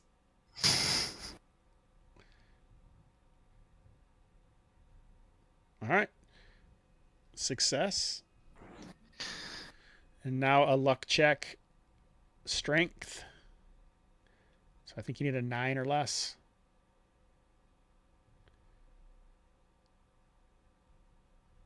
Oh, noes. So Oh boy. Randolph goes down. It's the dirt. All right. Randolph is bitten. All right.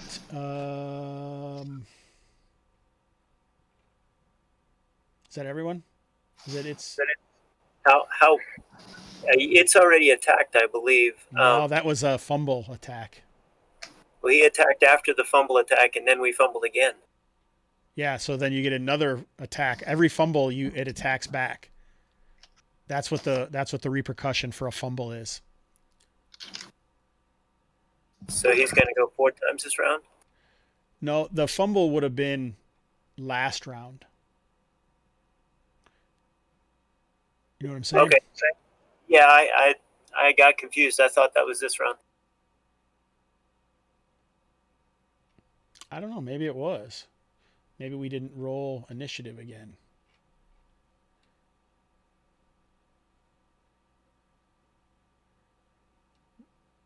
Initiative went.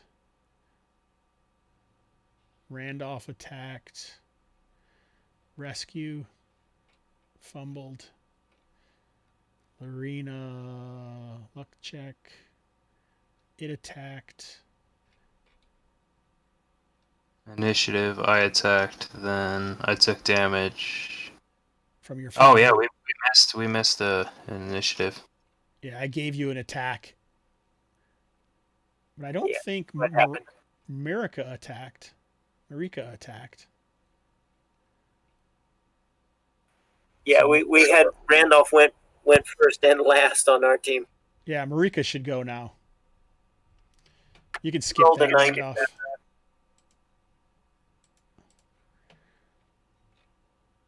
Marika did attack already? Or Yeah, she rolled that 19 and got the bonus damage. Oh, okay. Nice.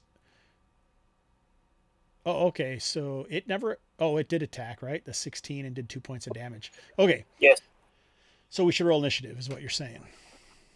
yes, sir. Perfect. All right, Randolph, you can go ahead. All right, I'll try not to roll fumble this time. And so can everyone. Still no hit. Oh, yeah. You need a 13, but Still now we plus got Marika. I got a plus Oh, one. plus due to- one. Yes, yes. Oh, and that's enough. The rapier pierces the creature as Randolph's life flashes before his eyes. He riposts and stabs this creature. Finally, this other one has wandered off. But you do know it's in that area. Oh, my God. Is Loreena able to use her?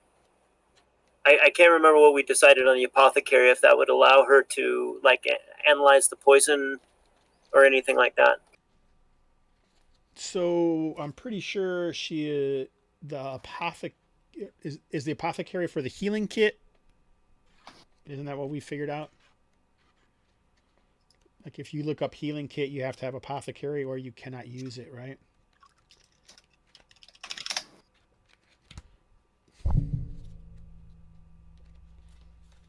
Let me look. Pretty sure that's what it is. Otherwise, I could make a test here quick.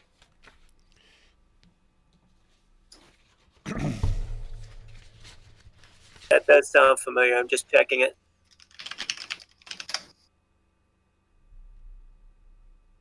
I think I would give an apothecary or a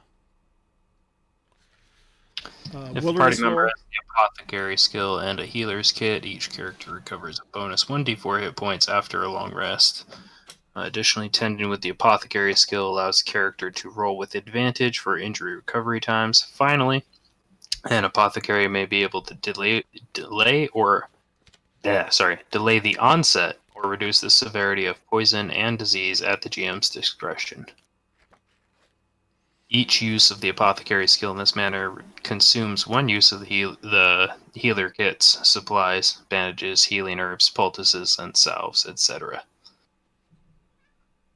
Nice. So let's why don't you make an apothecary roll?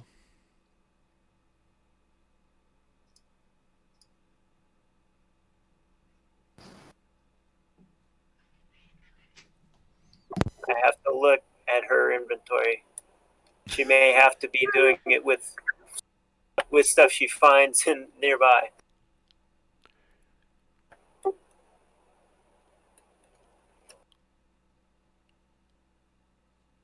I do remember roll telling you to twenty. read healer kit, but My roll 20 is acting up. Hold on, please. no problem. Oh, it's for you can't check the sheet, you mean?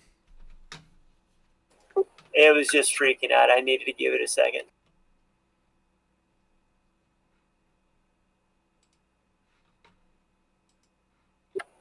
No, I do not have an apothecary kit. All right, let's just do it at disadvantage. Because I sure as hell don't want to tell you to make a detection check. Because I feel like another giant serpent would show up. I think you're right. I forgot to set the disadvantage. I just rolled it twice. All right, and you made it both times. So, yeah, you are aware of the type of poison that this is, and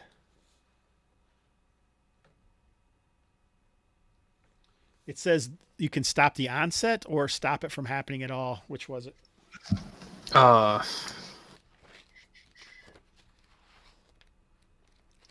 Delay the onset or reduce the severity of poison and disease at the GM's discretion.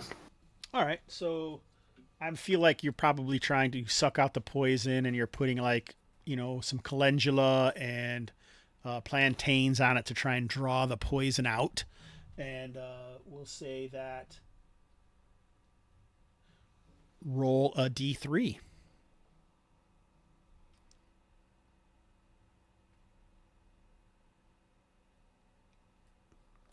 Get off there, Maisie. Ooh, 3, nice. So there's only a -1 con to. Are you doing the poison first, or are you checking the fallen? Oh yeah, rat sack. Rat sack. I'm just kind of wondering, I guess. Well, maybe while you're doing this, you could check rat sack if you want to see if he is alive still. But yeah, I'll check rat sack. there's only a -1 now to Flash's con. Okay. So she would get those. So she would have a 14. So I think that's still a +1 hit point until we can get some time on that. Roll a d3 for everyone. So roll 2 more d3. A 1. So there's only a -2 con on Ratsack if he survives, and only a -2 con on Randolph. Or did you not fail yours, Randolph? Did that one get blocked? I think we all failed. I got bit once, yeah. Oh, I don't think I rolled any for you, Loreena. I think you made your check. I think your con check when you got bit. Anyway, you only have a -1 Randolph to your con at this point. Okay. Let's roll on to see how Rat Sack is.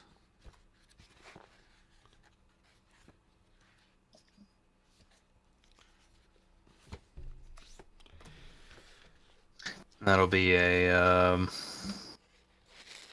looking for it. I just found it. All right, let's see if he is all dead or just mostly dead.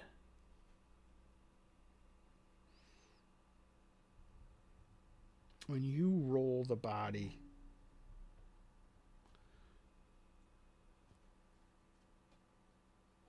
stay away from the light. I think it is. I don't even see where it says in here. It's on page 79 of Deluxe. Oh, it's a con check. Just a plain old con check. Have we decided what his con is? We haven't rolled for that yet, no. Roll 3d6 -1. So 16. Nice. So it's a 16, which means he could have 2 more hit points. But now you need to roll a d20 to see if it's under that.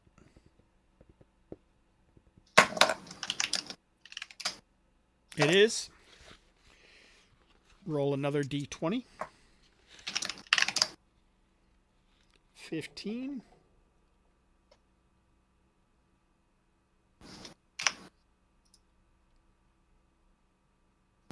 All right, so the poison and the bite have affected his ankle. So he has to make a dex check to charge, jump, or move twice in a round. Okay. So just like put sprained ankle, like it sprained the tendons in his ankle or cut them or wounded them in some way. All right, awesome. All right, short rest time. If everyone's in agreement. Absolutely. There is a giant snake in the area. Ah, yeah.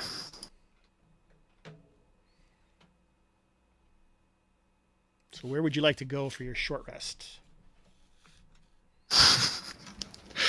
Oh, man. Snakes could be hiding anywhere. Randolph's going to defer to Loreena on where he's going to take a nap. You're not really checking a nap in this situation. It only takes a few minutes to do a short rest. I'm thinking up here, or maybe we just settle in right where we're at.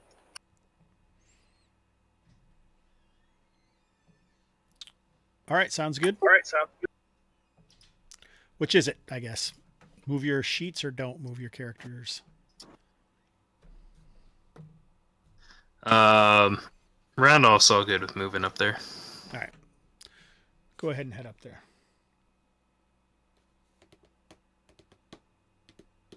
All right, you guys are up there. So I feel like henchmen are not going to get the same. I don't even know if I allowed henchmen last time. I had hirelings to roll to see if they survived or not to roll the body. So as far as a short rest goes for them, I think we will give them only one check per short rest, regardless.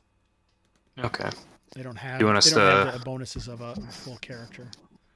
right? What would Rat Sack be rolling against? Are we gonna roll his will? Yep. Roll it 3d6. Ooh. All right. So Marika's will is not very good.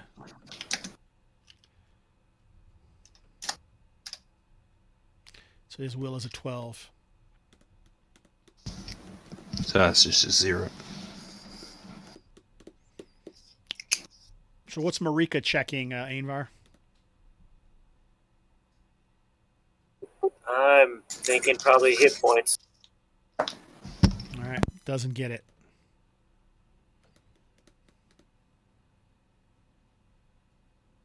What was he checking, Randolph? Hit points. Sorry. Okay. All right. Hey, I think this is a good time to take a quick buyout. Okay. We'll probably play for about another hour. Yeah. All right. Thanks for whoever joined up. We will return shortly. Take a couple minutes or whatever. Okay. Yeah. I'm gonna roll.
All right, I'm back.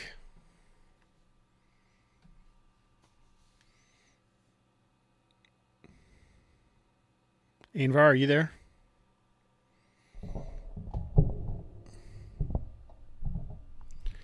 All right, I guess we can look at some stuff. I know a couple guys are actually in other games, so they're not going to be responding. Down to 4 viewers. Anybody out there? Nope, I don't see anyone who's actually interacting with us. How unfortunate. This is your time.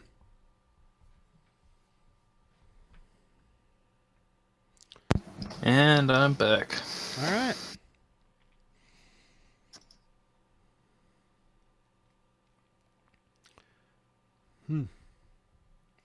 Seemed like a pretty long battle, eh? A lot of misses.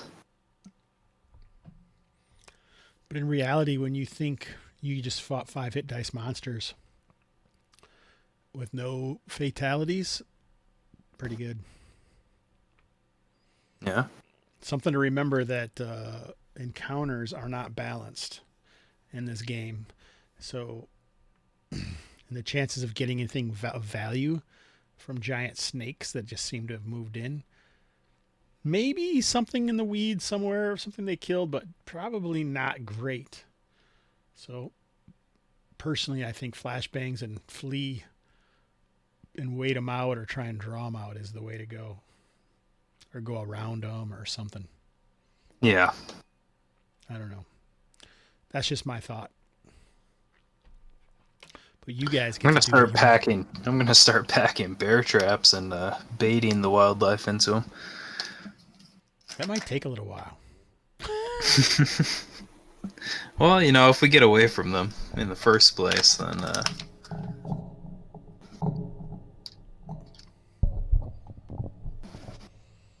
Alrighty. I guess we're just waiting. Does Ainvar say that Loreena was actually going to cast a spell? yeah, she was going to cast a fusing of flesh on Ratsack, and then try to, I'm quoting here, try to regain HP and a spell use.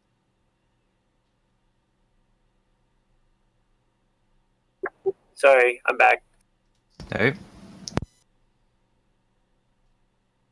So she triggered the DDM. Ratsack is back to full. You did roll a DDM? I All right, did. so we're in the middle of a short rest. So I think you would have had to do that before the short rest or after the Before. short rest. My intent was before. Okay, so if anyone got anything from anything that happens on this DDM, they would not have any of the things that they got from that short rest, right? At this point, Okay. for whatever happens with the DDM, okay? Yep. This is exciting. So, table of contents, magic, dark and dangerous magic.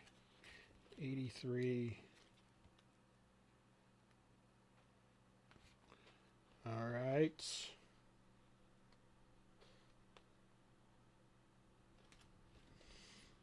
I guess. All right. So you lose 1 point of luck. Reset your DDM to 1.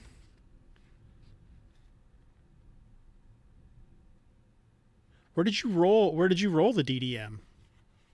Right above my willpower checks. Oh. Oh yeah. So because the magic actually still occurs. So the fusion of flesh is still going to happen. So Ratsack would get those hit points. Okay. And now roll a D100.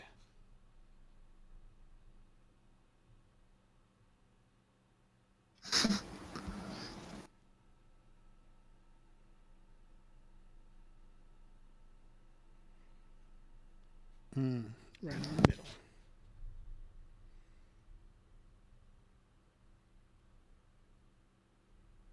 All right. As you're casting the spell, you are affected by the weakening of the veil, and your eyes turn a deep violet.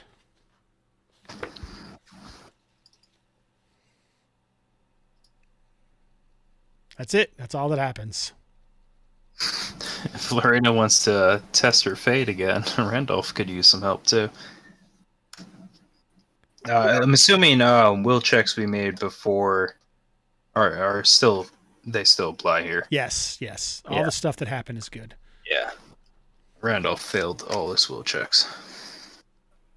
Try to help. Short rest. For 2 months, we'll probably just make a note of it, and then we'll probably, instead of using the months, we'll probably just make some sort of check every session that you play in. Because we don't really know how much time is passing, you know? Right. So it'll be a part of your downtime check in between sessions. All right. Is there anything else we need to take care of? I'm going to try the spell again on missing axis. Okay, go Thank ahead. Randolph.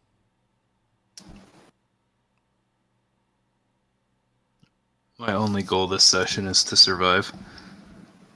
Isn't that every session? At this rate, I'm about ready to go back to Vanguard. Those 2 snakes have scared me off. Well, they were pretty big snakes. All right. DDM goes to 2. Give the guy his HPs.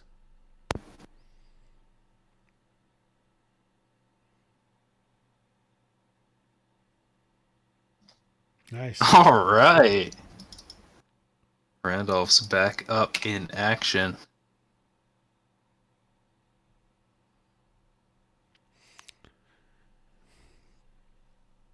As the spell is cast, these purple eyes pulse menacingly. Randolph's going to pretend he didn't see that. Yeah, I'm trying to decide, do I want to try and top Marika up or hold one more spell in reserve? Because that's the one thing I got back with my willpower check. I mean, they're cannon fodder. I'll hold it. Marika's got this. Yeah, perhaps she is obviously cowed by the power of the rune seer, and Scorn are not necessarily cowed by magic, but she doesn't know that aspect of her life. She was raised as a Fornari. All right, what's the plan now? It's evening, late evening-ish, and the cave of the hidden crypt beckons.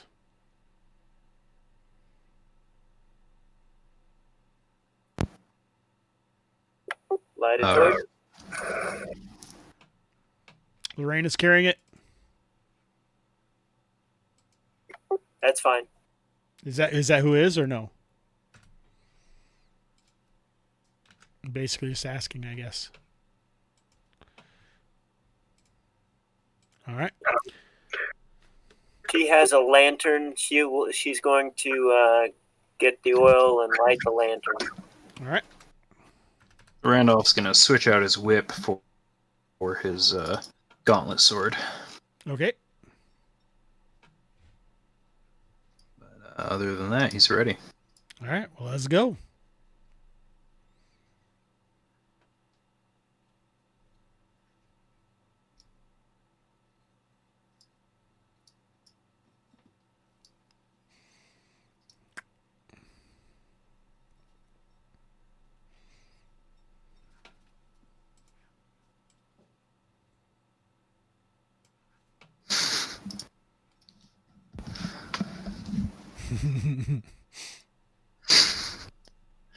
I'm just waiting for something bad to happen with each step at this point. Loreena, forgot we picked this up last time. Loreena has a fire pot also. She's going to have it in her throwing hand and the lantern in her offhand. Okay. We found a fire pot? Okay. Or you I bought don't remember. I think we found it. Oh, well, I know we found it, but I don't remember where. Nice. It might have came with your character sheet too. I don't know. Maybe not. Oh, that's true. It might have.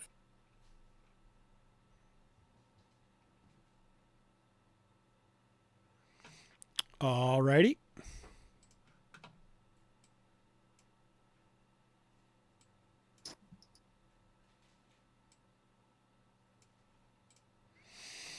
All right, so you found your way. You've traveled about, oh, shoot, I should move the map so people at home can see. So you've traveled about 30 or 40 feet into this tunnel, sloping down. You find a cobbled floor, and the walls have crumbled, allowing entrance into a crypt. A stairwell leads down in front of you. There's a raised dais over to your right, and another set of stairs over to your left. Randolph's going to take a quick look around and see if any of the shades lingered from last time. All right, you can make a perception check. All right.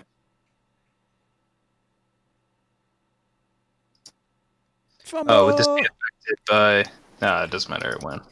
It's perception, yeah. Detection is what it is, but you don't have detection if I recall correctly. I do have detection, but I succeeded either way, so... I did not.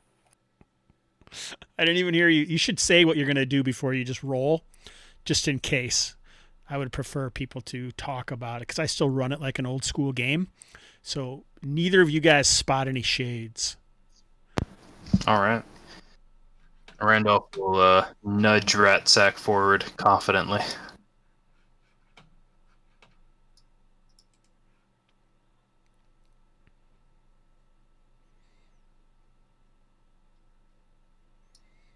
All right, so you make your way down the stairs. You can see like there is some water that seems to have leaked in from around the dais off to your right, and made some moisture and moss and lichen growing about on the floor. There's 4 pillars and an archway on the opposite side of the room.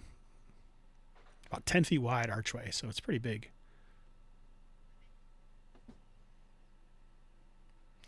All right, you can see into the other room you can see a whole row of pillars, so it's like some kind of hall beyond. The pillars seem to have some kind of bas relief markings on them. Not in this room, but through the archway. As Marika moves forward, she can see, it looks like some kind of small alcove or something off to the right over there.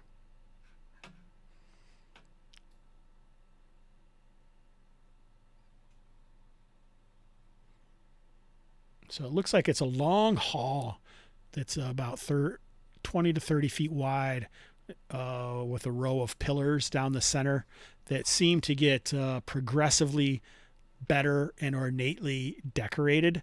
And all along, it looks like these alcoves are niches.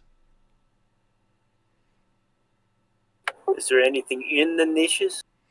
So you're about 12 feet away. It looks like this area is covered in dust and a malignancy of time. So yeah, there's probably like some sort of bundled corpses, perhaps. Stop and watch for a moment to see if any of them stir. Randolph's gonna agree with that after his last outing.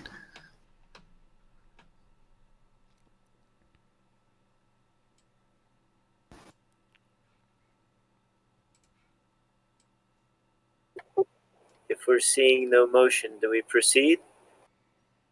They do indeed eventually start to stir and shift forward. Not all of them, just some of them. Just some of them. And we don't have a high place to shove them off of this time. We should back up and use that arch as a choke point. Yeah, you guys could have 1 round to do something before. Can we poke something and then move? Well, you have No, one. we can't split movement, but Well, they're going to be able. It's going to be initiative if you do that. You see what I'm Okay. saying? Right now, I'm allowing you to move Yeah. if you want to move. yeah, But if yeah, you want to attack, it's going to be initiative. I gotcha. Yeah, Randolph's gonna pull Ratsack back with him up to the archway All right. So and now it's take a initiative. step off to the side of Ratsack. All right. So you're really not going to be able to attack around that side. Okay, well, we'll figure it out. All right. Could have Radsack step back. Yeah, Ratsack will leave an opening. All right. So these guys shift and grab up spears. Initiative.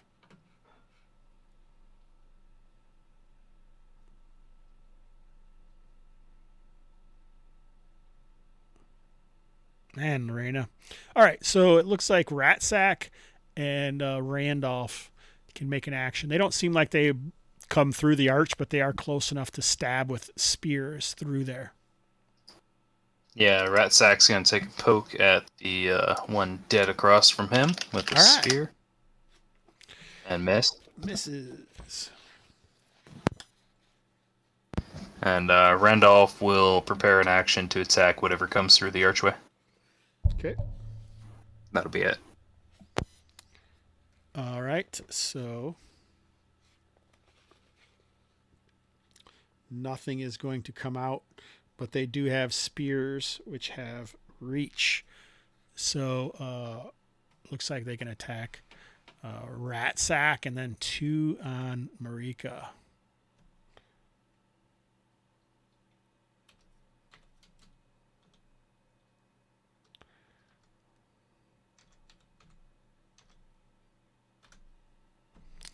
One of them hits.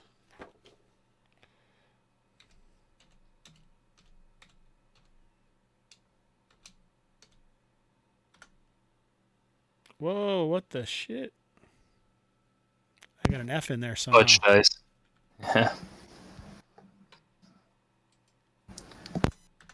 Fat fingered it. 4 points of damage on Marika. That puts her at 0. 8. Looks like that back spear snakes through her guard. She falls. All right. What's Loreena do?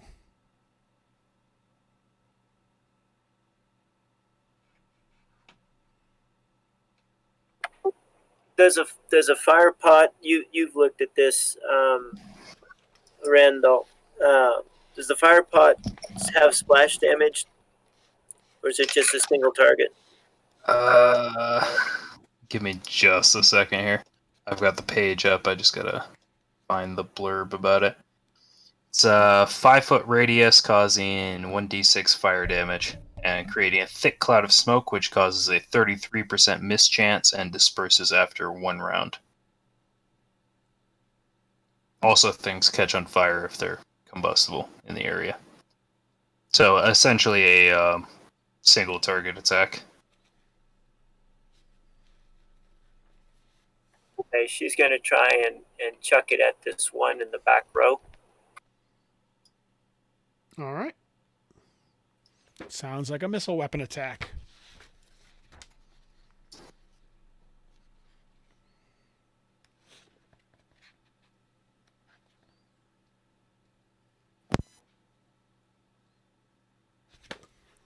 What'd you get?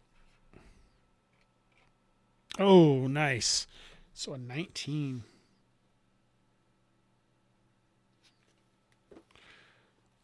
Alrighty. So that seems like it should be something special. How much damage does it do? 1d6 fire damage. 1d6. All right, I have options for you with a 19. Does it hit both of the guys in the back, or does the guy in the back catch fire?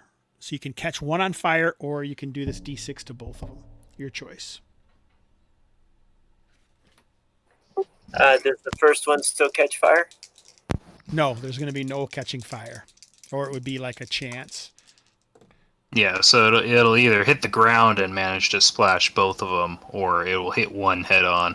Or it like bounces off of one, and something like splashes that. some fire onto them or whatever. So Let's burn 2 of them. all right, roll your D6.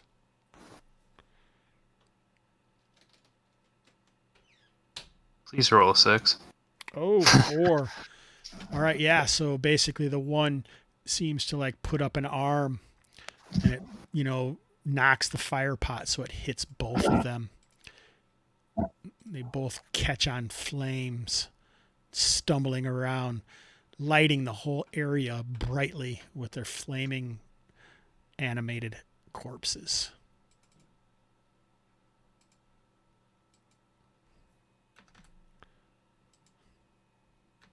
But the area is also full of smoke, right?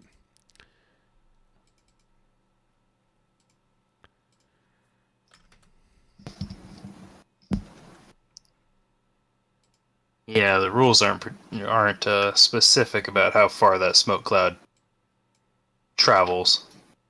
So Yeah, so these guys are stumbling around, their spears dropped, clattered to the ground as they do the movie. Their arms flailing as they let out silent screams. Wilhelm scream. Woohoo! Oh, sorry, that's not Wilhelm, is it? Wahoo! That's one of my other GMs did that the other day. It's a Wilhelm scream. Wahoo! And I'm like, what? Is that a Wilhelm scream, you crazy bastard? All right. Anyhow, that was the end of the round, I think. So let's do another roll of initiative. So this actually brings up the question. I have, with the Gauntlet Sword equipped, I get a +2 to initiative. Does that also apply to Ratsack? No. Okay. Just make one roll and then see what happens. Yeah, so Ratsack will be 2 less than what I get here. Okay. So you guys can go. Go ahead. All right. Ratsack's gonna do the pokey thing. Hits. All right.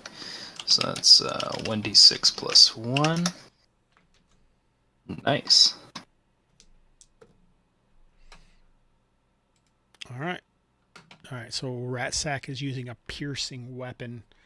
So it kind of pierces in and messes up, the cloth that he's been mummified in. Okay. And Randolph will continue holding an action to attack whatever comes around that corner within his reach. Okay. Actually, sorry. Can I aim at this target here? The whip does. It has a 10-foot range. Yeah. You're Sure. not using the whip. Okay. So I will actually use the whip and attack regularly. No disadvantage on this. Alrighty. And then if I'm 2-weapon fighting, am I able to hold my second attack in reserve at disadvantage? I don't think so. Okay. So that'll be Randolph's turn then. All right. All right. What's Loreena do?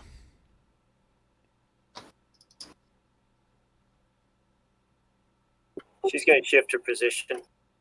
She's just kind of hiding around the corner there. Yeah, she's doing like Randolph's doing. All right. Just getting prepared. Correct. All right. Well, I would have expected them to ignore that, but this guy does come around, so you can attack him.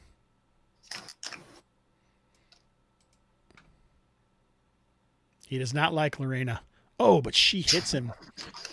Is a short sword piercing or slashing? I think it depends on how you use it. But I haven't played much D&D where damage types matter. So Hold on. I'm assuming you're slashing with it. It doesn't really say.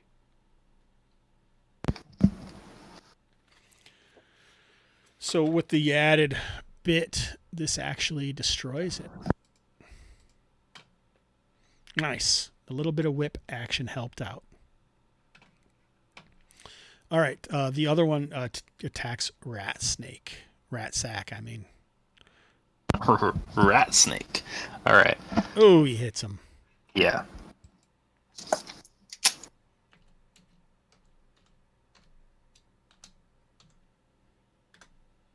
For 7 points of damage.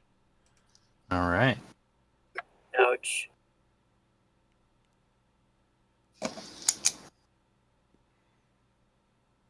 Nice thing you rolled that super high con for him. Or is he still down? Yeah. No, he's good. He's good. After Loreena's healing, he's What's he at? tankier than Randolph. He's at 2 HP. All right. And I only just noticed after the last fight that he actually has 13 AC with that shield. What we have wrong? He has a base AC of 12 with his leather. Oh no! Wait, no, I didn't have anything wrong. Sorry, I'm scribbling on scratch paper here. No, he does have 12 AC. So you could write it right on the character sheet too if you wanted. Like you could just put it in the blue bar or whatever on this token if you wanted to. Yeah. I'll do that real quick. All right. What the heck? What's the green on top? I can't remember. Green is luck. All right, good. All right, nice. Okay, and you don't have to, if you just make it a single number, it won't make a bar, but when you scroll over him, it'll pop up. Or if you click him, it'll pop up. So like it should say 13 in the blue. See that? There we go. Okay, yeah. Pretty 13 in the first column. Gotcha. Pretty sweet, right? Okay. Yeah. All right, now I think it's initiative time.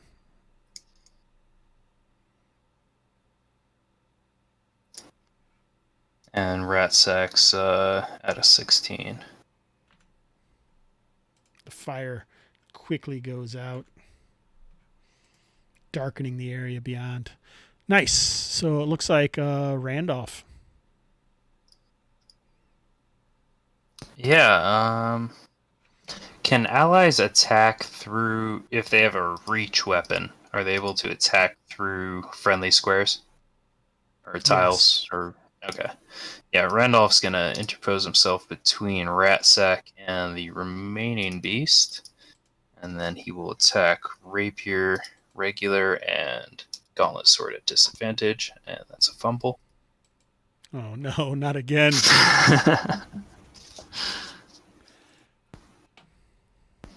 Fingers Keep going. crossed. Lot of fumbling. Miss. That's a miss, yep. And then Ratsack's gonna do his pokey thing that This he's so is- well known for. Is Loreena going to do anything? Yeah, I was waiting to see how that turned out. Emboldened by her last destruction of the previous creature. She's slashing. She is. Oh. Is that a 19? It was a 19. That would disarm him. I think he's dead Yeah. too, if I'm not mistaken. I'll accept that. 6 points is not enough to kill him, actually. Oh. But you do chop through whatever bone and ligaments were holding his arm at the elbow, and his spear clatters to the ground. Nice. Conan style disarm. That's right. I prefer Loreena style. All right, but he strikes back at Loreena with this jagged bone. No, but misses. Initiative. I didn't mean to sound disappointed there.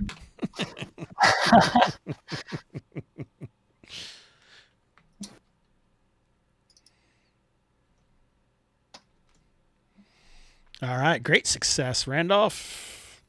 Yeah, I'm gonna have Rat Sack do a little pokey thing first. Misses. And Rat Sack misses.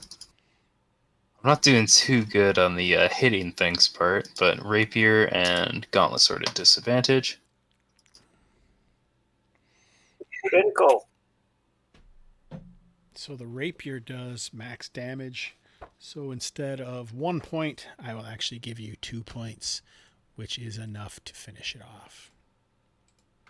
All right, so yeah, all these creatures are dead. You can see 2 of them smoldering about midway down the hall. But there are some items left over amongst, you can see some glittering amongst the rags and such in these niches in the alcoves. Randolph's actually going to first check on Marika, see how she's doing. Oh, yeah, we should check that. All right, what's Marika's con? It's 14 after that poison.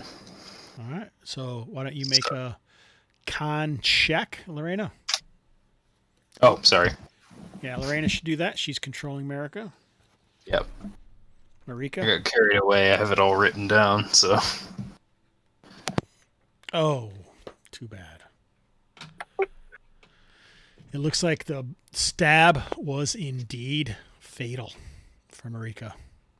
Should have got that Gravedigger after all. I should have given her that spell. Indeed, because she took exactly the right amount to go down. All right. Unfortunately, your first loss, but treasure beckons.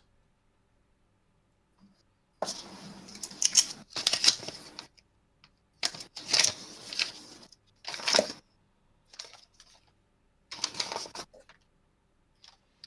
what are you guys going to do? Check the corpses for that treasure. All right. So I didn't say anything about the corpses, but I said inside these niches, in the burial niches. Oh, right. Yeah, Rat Sack's going to take a rear guard here. Okay. Not rear guard, foreguard. Sorry. Oh, God. Oh. I'm looking at the tiles on the floor, not so much the grid. But, yeah. Rat Sack's going to watch in both directions there. See if anything comes up on us while we... You guys are going to search the... So it's going to take you 3 turns to check this out really well. Okay. But I need detection rolls. Let's see if you can critically fail another detection roll. I can do that.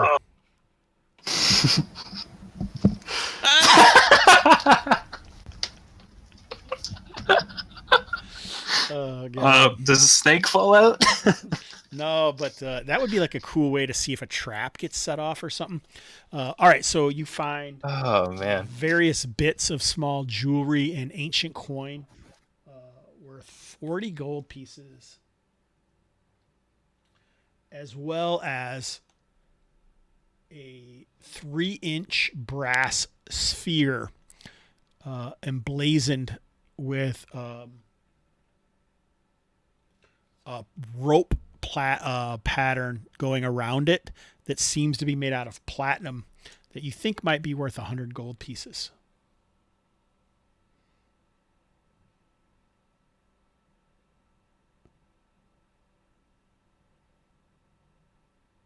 I've got it written down, Loreena. So do I. All right. Also, Randolph realizes that as the hall continues, the decorations on the walls and the marching pillars increases, and there's a mural on that far back wall. Yeah, Randolph will wave Loreena to follow him and go check that out, see if it has any significance. Yeah, staring at it, it looks like there's some sort of men ruling over other men. The other men are smaller, and these men that are ruling over them appear to have one eye. And there's kind of like a depiction of a single form over top of the others. And the eye, you know, and he only has a single eye in his face.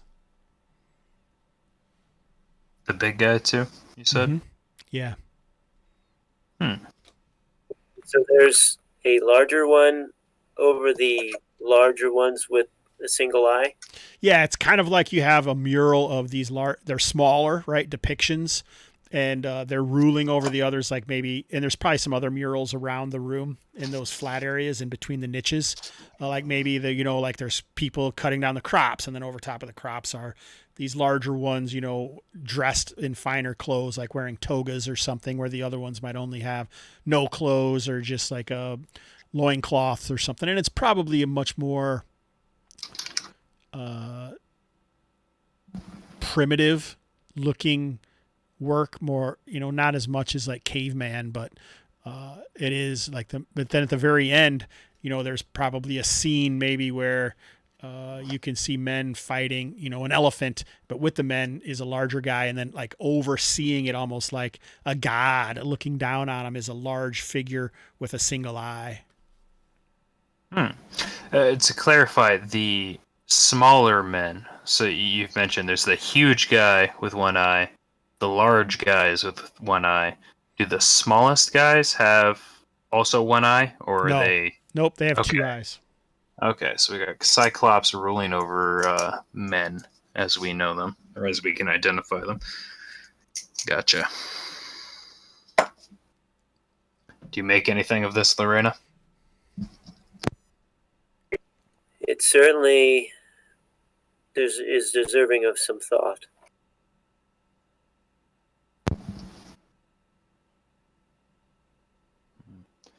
Randolph's going to look around for any kind of hidden mechanisms. He's kind of suspicious of the fact that this crypt is so small. Okay. That'll be detection? Sure. All right. Oh. You don't find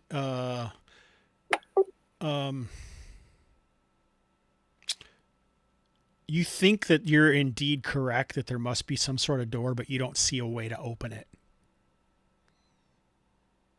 You find the outline of a door at the end. Actually, like we'll say it's in the floor. Makes more sense. And these alcoves are bare, other than what we've picked up from them. Mm-hmm.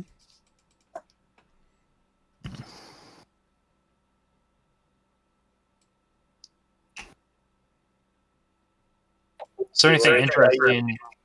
Sorry, go ahead. Do you want to try your reroll point? I have detection, but my score is so bad. Actually, yes, I will. If that's okay with Hobbs, I'll attempt to use a reroll. Sure. Maybe get something. All right, so some of this stuff is bas relief, and the eye on the larger single-eyed humanoid, it looks like it actually might be hinged, and you could slide it off to the side. Yeah, Randolph will, yeah. I assume this boundary you've drawn is more or less the scale? Yeah. Randolph doesn't want to be standing on it. Okay. Yeah, you could walk to the other side, like, you know, over here, and then you could see it. Yeah, Randolph's going to try to not stand on top of the mechanism he's identified and flip that hinge, see what happens. There looks like a hole there, and it does seem to be like it's got like a hole, and in the back of it, it's got like smaller pinholes in it in like a round shape.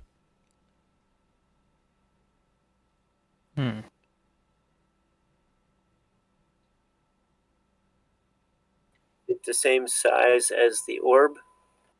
Yeah, it could be, but the orb doesn't have any notches, it doesn't have any tabs sticking out of it or anything like that, but it does look to be about 3 inches, the hole.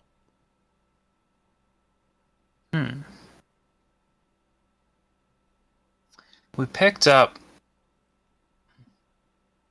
Loreena, do you take a look at your fortune thing? Does it have any relation to this whole pattern? The good The luck. good luck token. No, it doesn't. Okay. It doesn't have any. It doesn't have any appendages sticking out of it either. Okay. So you basically have a circle, right? And then you have like 5 holes in a circular pattern inside of it. You know what I'm saying? Yeah. Okay. Trying to think if we picked up anything last time that could fit the bill, but a torque's a bit too large.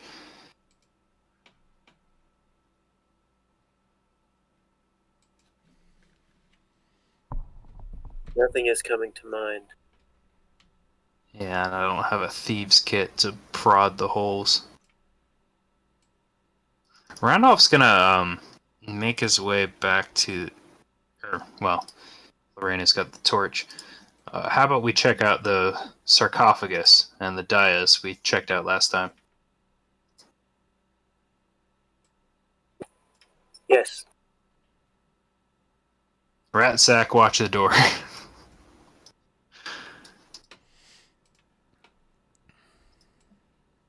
Dais first.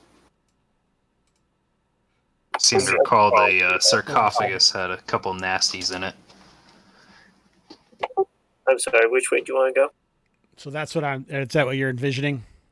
Yeah. And so the thing moved off to the side and then it opened up this inset area when then it has those square holes inside the inset area. And so this is about 3 inches from here to here. Okay.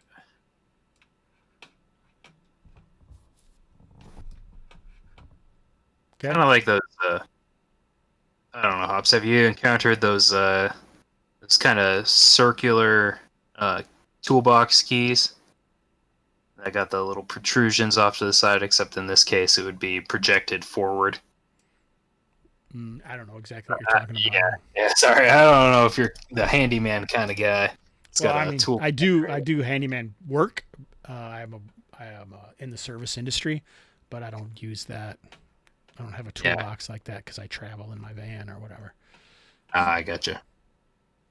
All right, so what's the plan here? We are investigating the sarcophagus and the dais, I believe. The dais first, just in case the sarcophagus leaks any more shadowy people. And that's where Lorraine's going to be? Have visibility. Okay, well, so the dais is over here.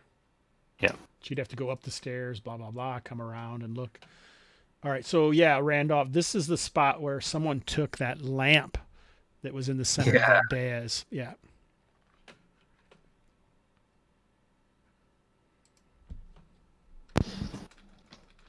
Randolph's gonna carefully inspect the dais, see if there's anything we might have missed last time, since we were kind of in a rush. It doesn't look like it, no. Okay. And then he will rejoin Loreena over by the sarcophagus. And assuming Loreena is willing to provide light, I think the same thing. Just see if there's anything we missed whatsoever. So you're going to search in here for a while? Search for a while. Yeah, we'll take some time, I think. I can't see anything, guys. Oh, try refreshing Roll20. He switched pages a couple times, so you might be... On accident, yeah. Or maybe I just have to do this. Can you see now? I'd already hit the refresh.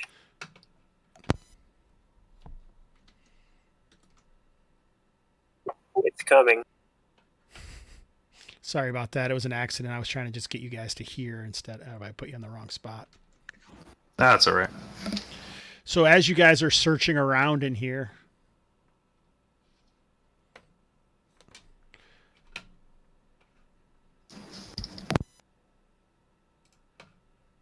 in those dark corners, you can see shades starting to materialize.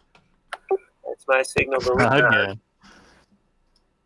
Randolph's gonna holler for Ratsack to join us. So you're going to fight them. Okay. Looks like there's only one so far. That's it. But if you recall, it didn't take long. They just kept coming here. Yeah. Yeah, let's back out and let them come to us. I don't want to get caught on the porch again. Stuck in the doorway. There's fire. Screaming. Yeah. I gotcha.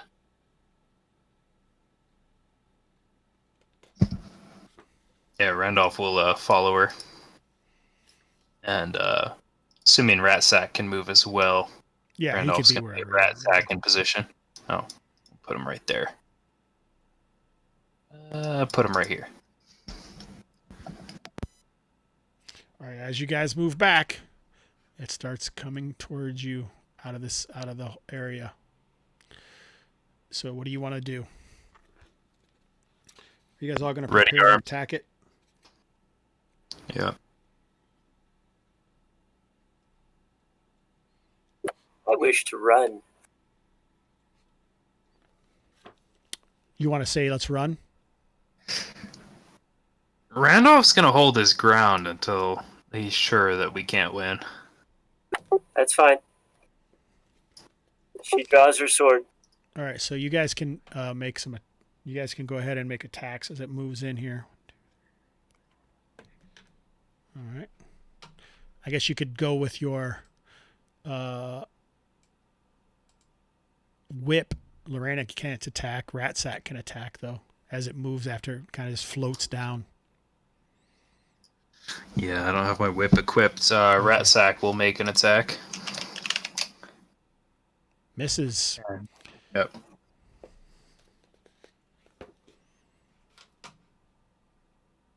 Randolph will ready in action to see if it comes closer, but we'll see. Nails Ratsack. Oh, yeah. He loses a point of strength. Should we roll for his strength? Sure.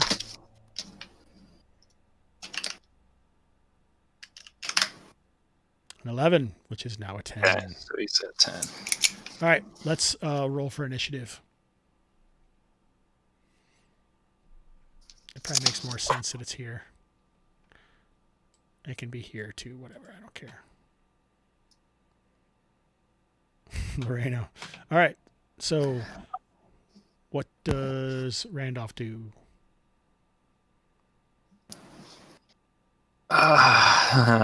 Randolph's gonna step forward and make an attack with rapier, and the gauntlet sword will be at disadvantage. Oops, I scrolled right past it.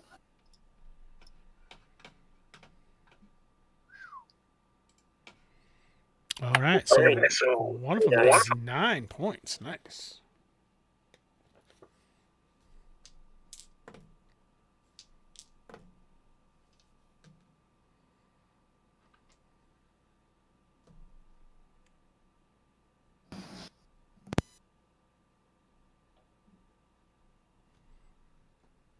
All right. What's Ratsack doing? Oh, okay. Ratsack gets another. He's gonna poke it again. He misses. All right, so the creature turns on Randolph. Unless Lorraine's going to do something. She doesn't have anything to do. Oh, she can always get in there. Not at the moment. It's a 17. 17. Oh, that's a hit. Mm-hmm. So 1 point of strength is removed from Randolph.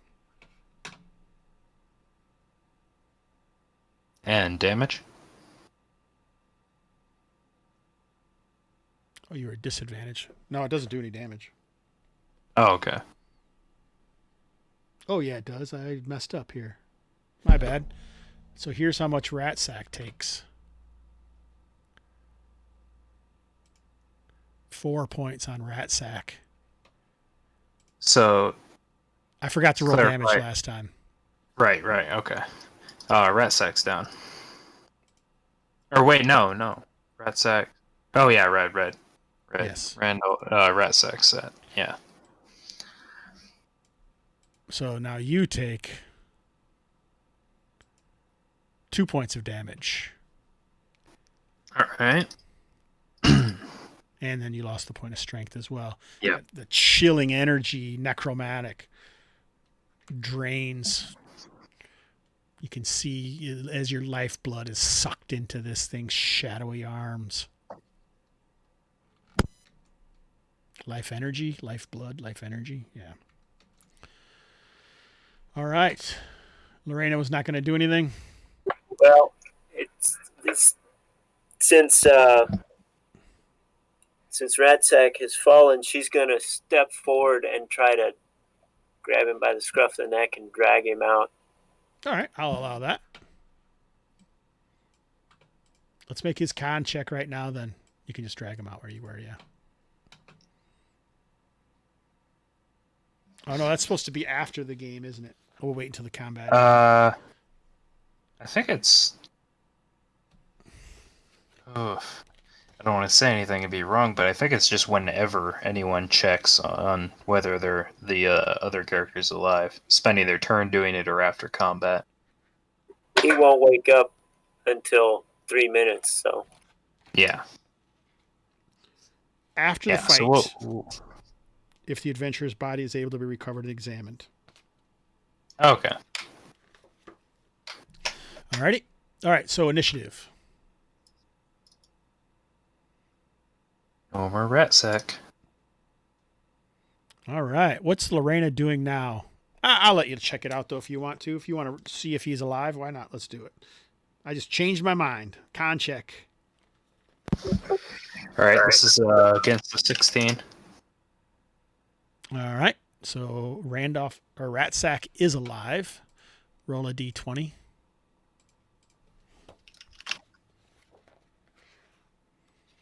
$14.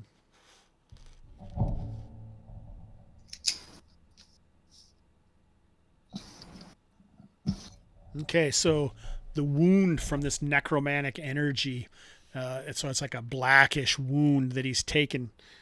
And roll a d10.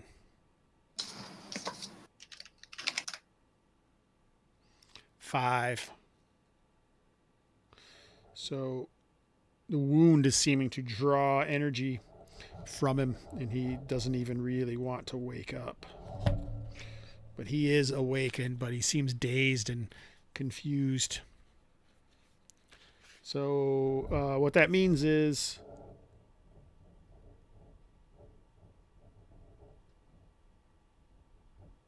his maximum hit points is 2. What's his total? 9? No, his max is 4. Yeah. His max is 4, but it does seem like he's continuing to lose. So every 24 hours, you'll roll a d10 again. Okay. All righty. So, all right, it's going to attack Randolph. 13. 13 misses. Misses Randolph. Yeah, Randolph's gonna stick to the tried and true.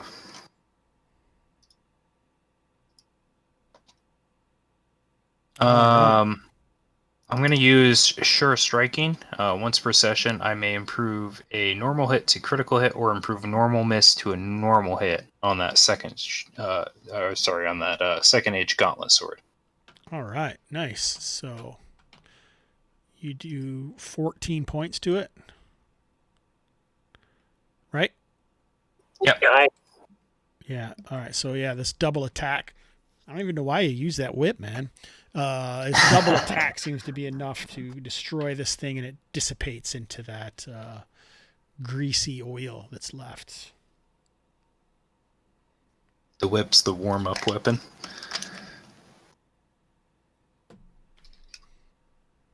Randolph's going to do a quick look around and see if anything else seems to be creeping in from the shadows. Not yet. Loreena will try to see if you can scrape up some of that shadowy essence like we did last time. Arcane check. Or, yeah, arcane probably. Oh, not this time. So you try, but it dissipates into the floor, lichen absorbing it and giving the lichen a strange purplish glow.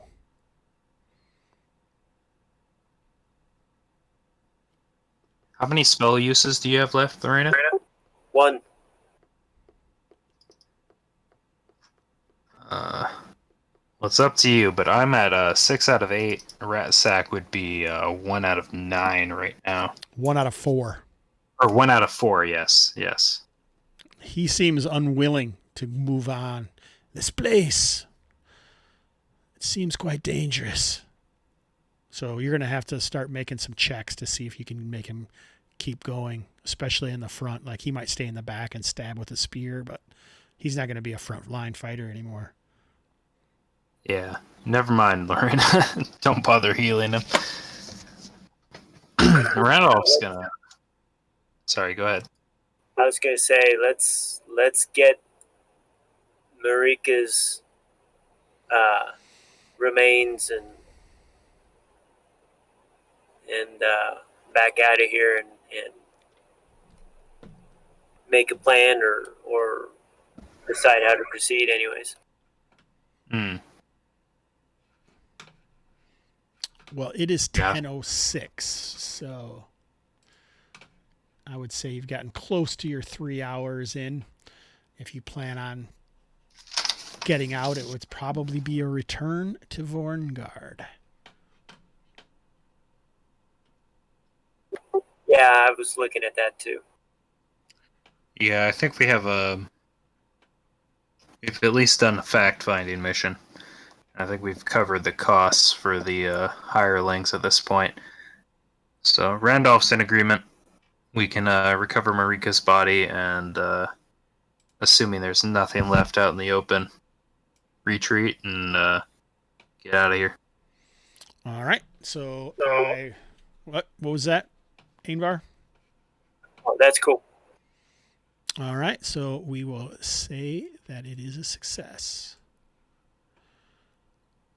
Maybe it isn't exactly the outcome that you'd hoped.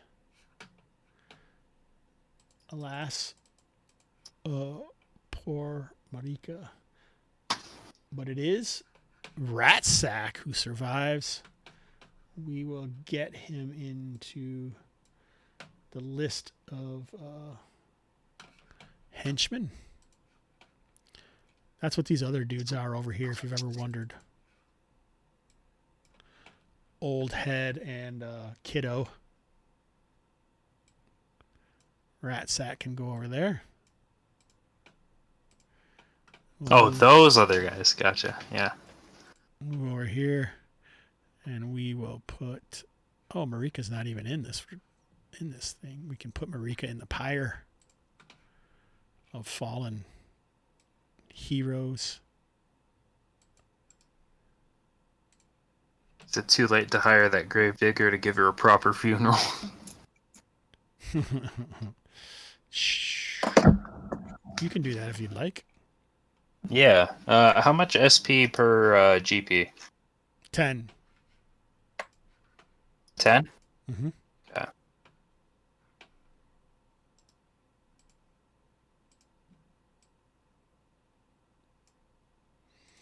All righty. Nothing happened to you guys on the way back this time. There is a 10% chance that something happened to... How many days did it take us to get back? 2 days. Okay.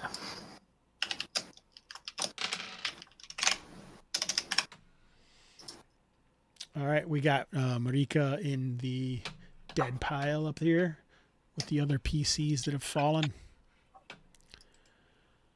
All right, nice. So you each get a 1 session mark. So I do believe that you have become a 3rd level character. Is that correct? I become a second level character. I mean a second level, yeah, not third level. All right. So let's talk about our highs and lows. Is there any other questions or anything? Oh, are you going to do anything about Rat Sack's wound? Yeah, Randolph would personally like to look into it. I definitely want to investigate that and see if we can't heal that. All right, so make an apothecary check. And I don't know if it helps any, but Randolph still has a sample of that Shadow Void Ichor from the first time we went to Wistwood. I don't know if it could be useful in analyzing what's happening. All right, so you got a success. So I'll give you a roll of 1d3 minus 1. We'll say minus 2 with the Ichor. So no matter what, you should be able to do it. All right, good. All right, so that means on the first day, you can figure out what to do. I probably should have made you roll a disadvantage with your apothecary check, but it doesn't say to. So what we're going to do is say that you find some herbs on the way back, and otherwise you could see that he would certainly have perished after the first day. But you do save him. So good work on that. Nice. All right, so yeah, you're a second level character now. Ainvar as the... I'm going to change this to Ainvar G because I've not been doing a good job of that. Since you're the caller here, you got any highs and lows you want to talk about? Well, I got the roll for my first DDM check. Is that a high or a low? It's cool to see the different different features of the game go in action. So I think that's going to be a high. Purple. It's not my first check. It's the first time I've triggered it though. Mm-hmm. So, and the low is kind of come up dry, a little short-handed. It's kind of hard to do too much with two people. So, but it's a good game. I don't know, you guys. The hirelings seem pretty competent, to be honest. But we got pretty lucky with their stat rolls. Yeah, that's true. Yeah, maybe you guys should maybe put that in the Midlands, like take a picture of what you got for them or whatever, and I'll add that into their statistics on their token. Everything you know about them. So maybe someone could hire them in the future. Yeah. All right. So what about you, MA? High points. Most of us survived. All the player characters survived. I got to level 2. Low points, probably just the technical difficulties we've been having with Brian. Every time we try to get him in a game, it's kind of leaving us short-handed. But other than that, I think we're all good. Kind of feel bad for Marika, the Flash, whatever her last name is. I'm sure her last words were probably, "This is bullshit." Yes, I agree. And, I hope she got a proper funeral. Yeah, the Gravedigger. The brutish one-eared Gravedigger named... His Falker. His catchphrase is Hodorf, so I don't know if we know his real name.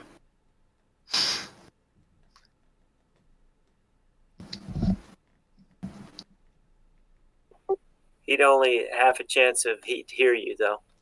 That's right. All right, so I have a question to ask you guys.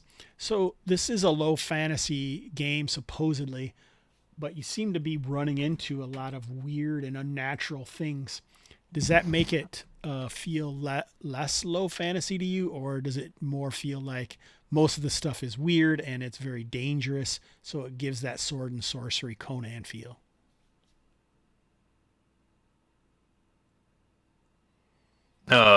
Flip a coin on who goes first.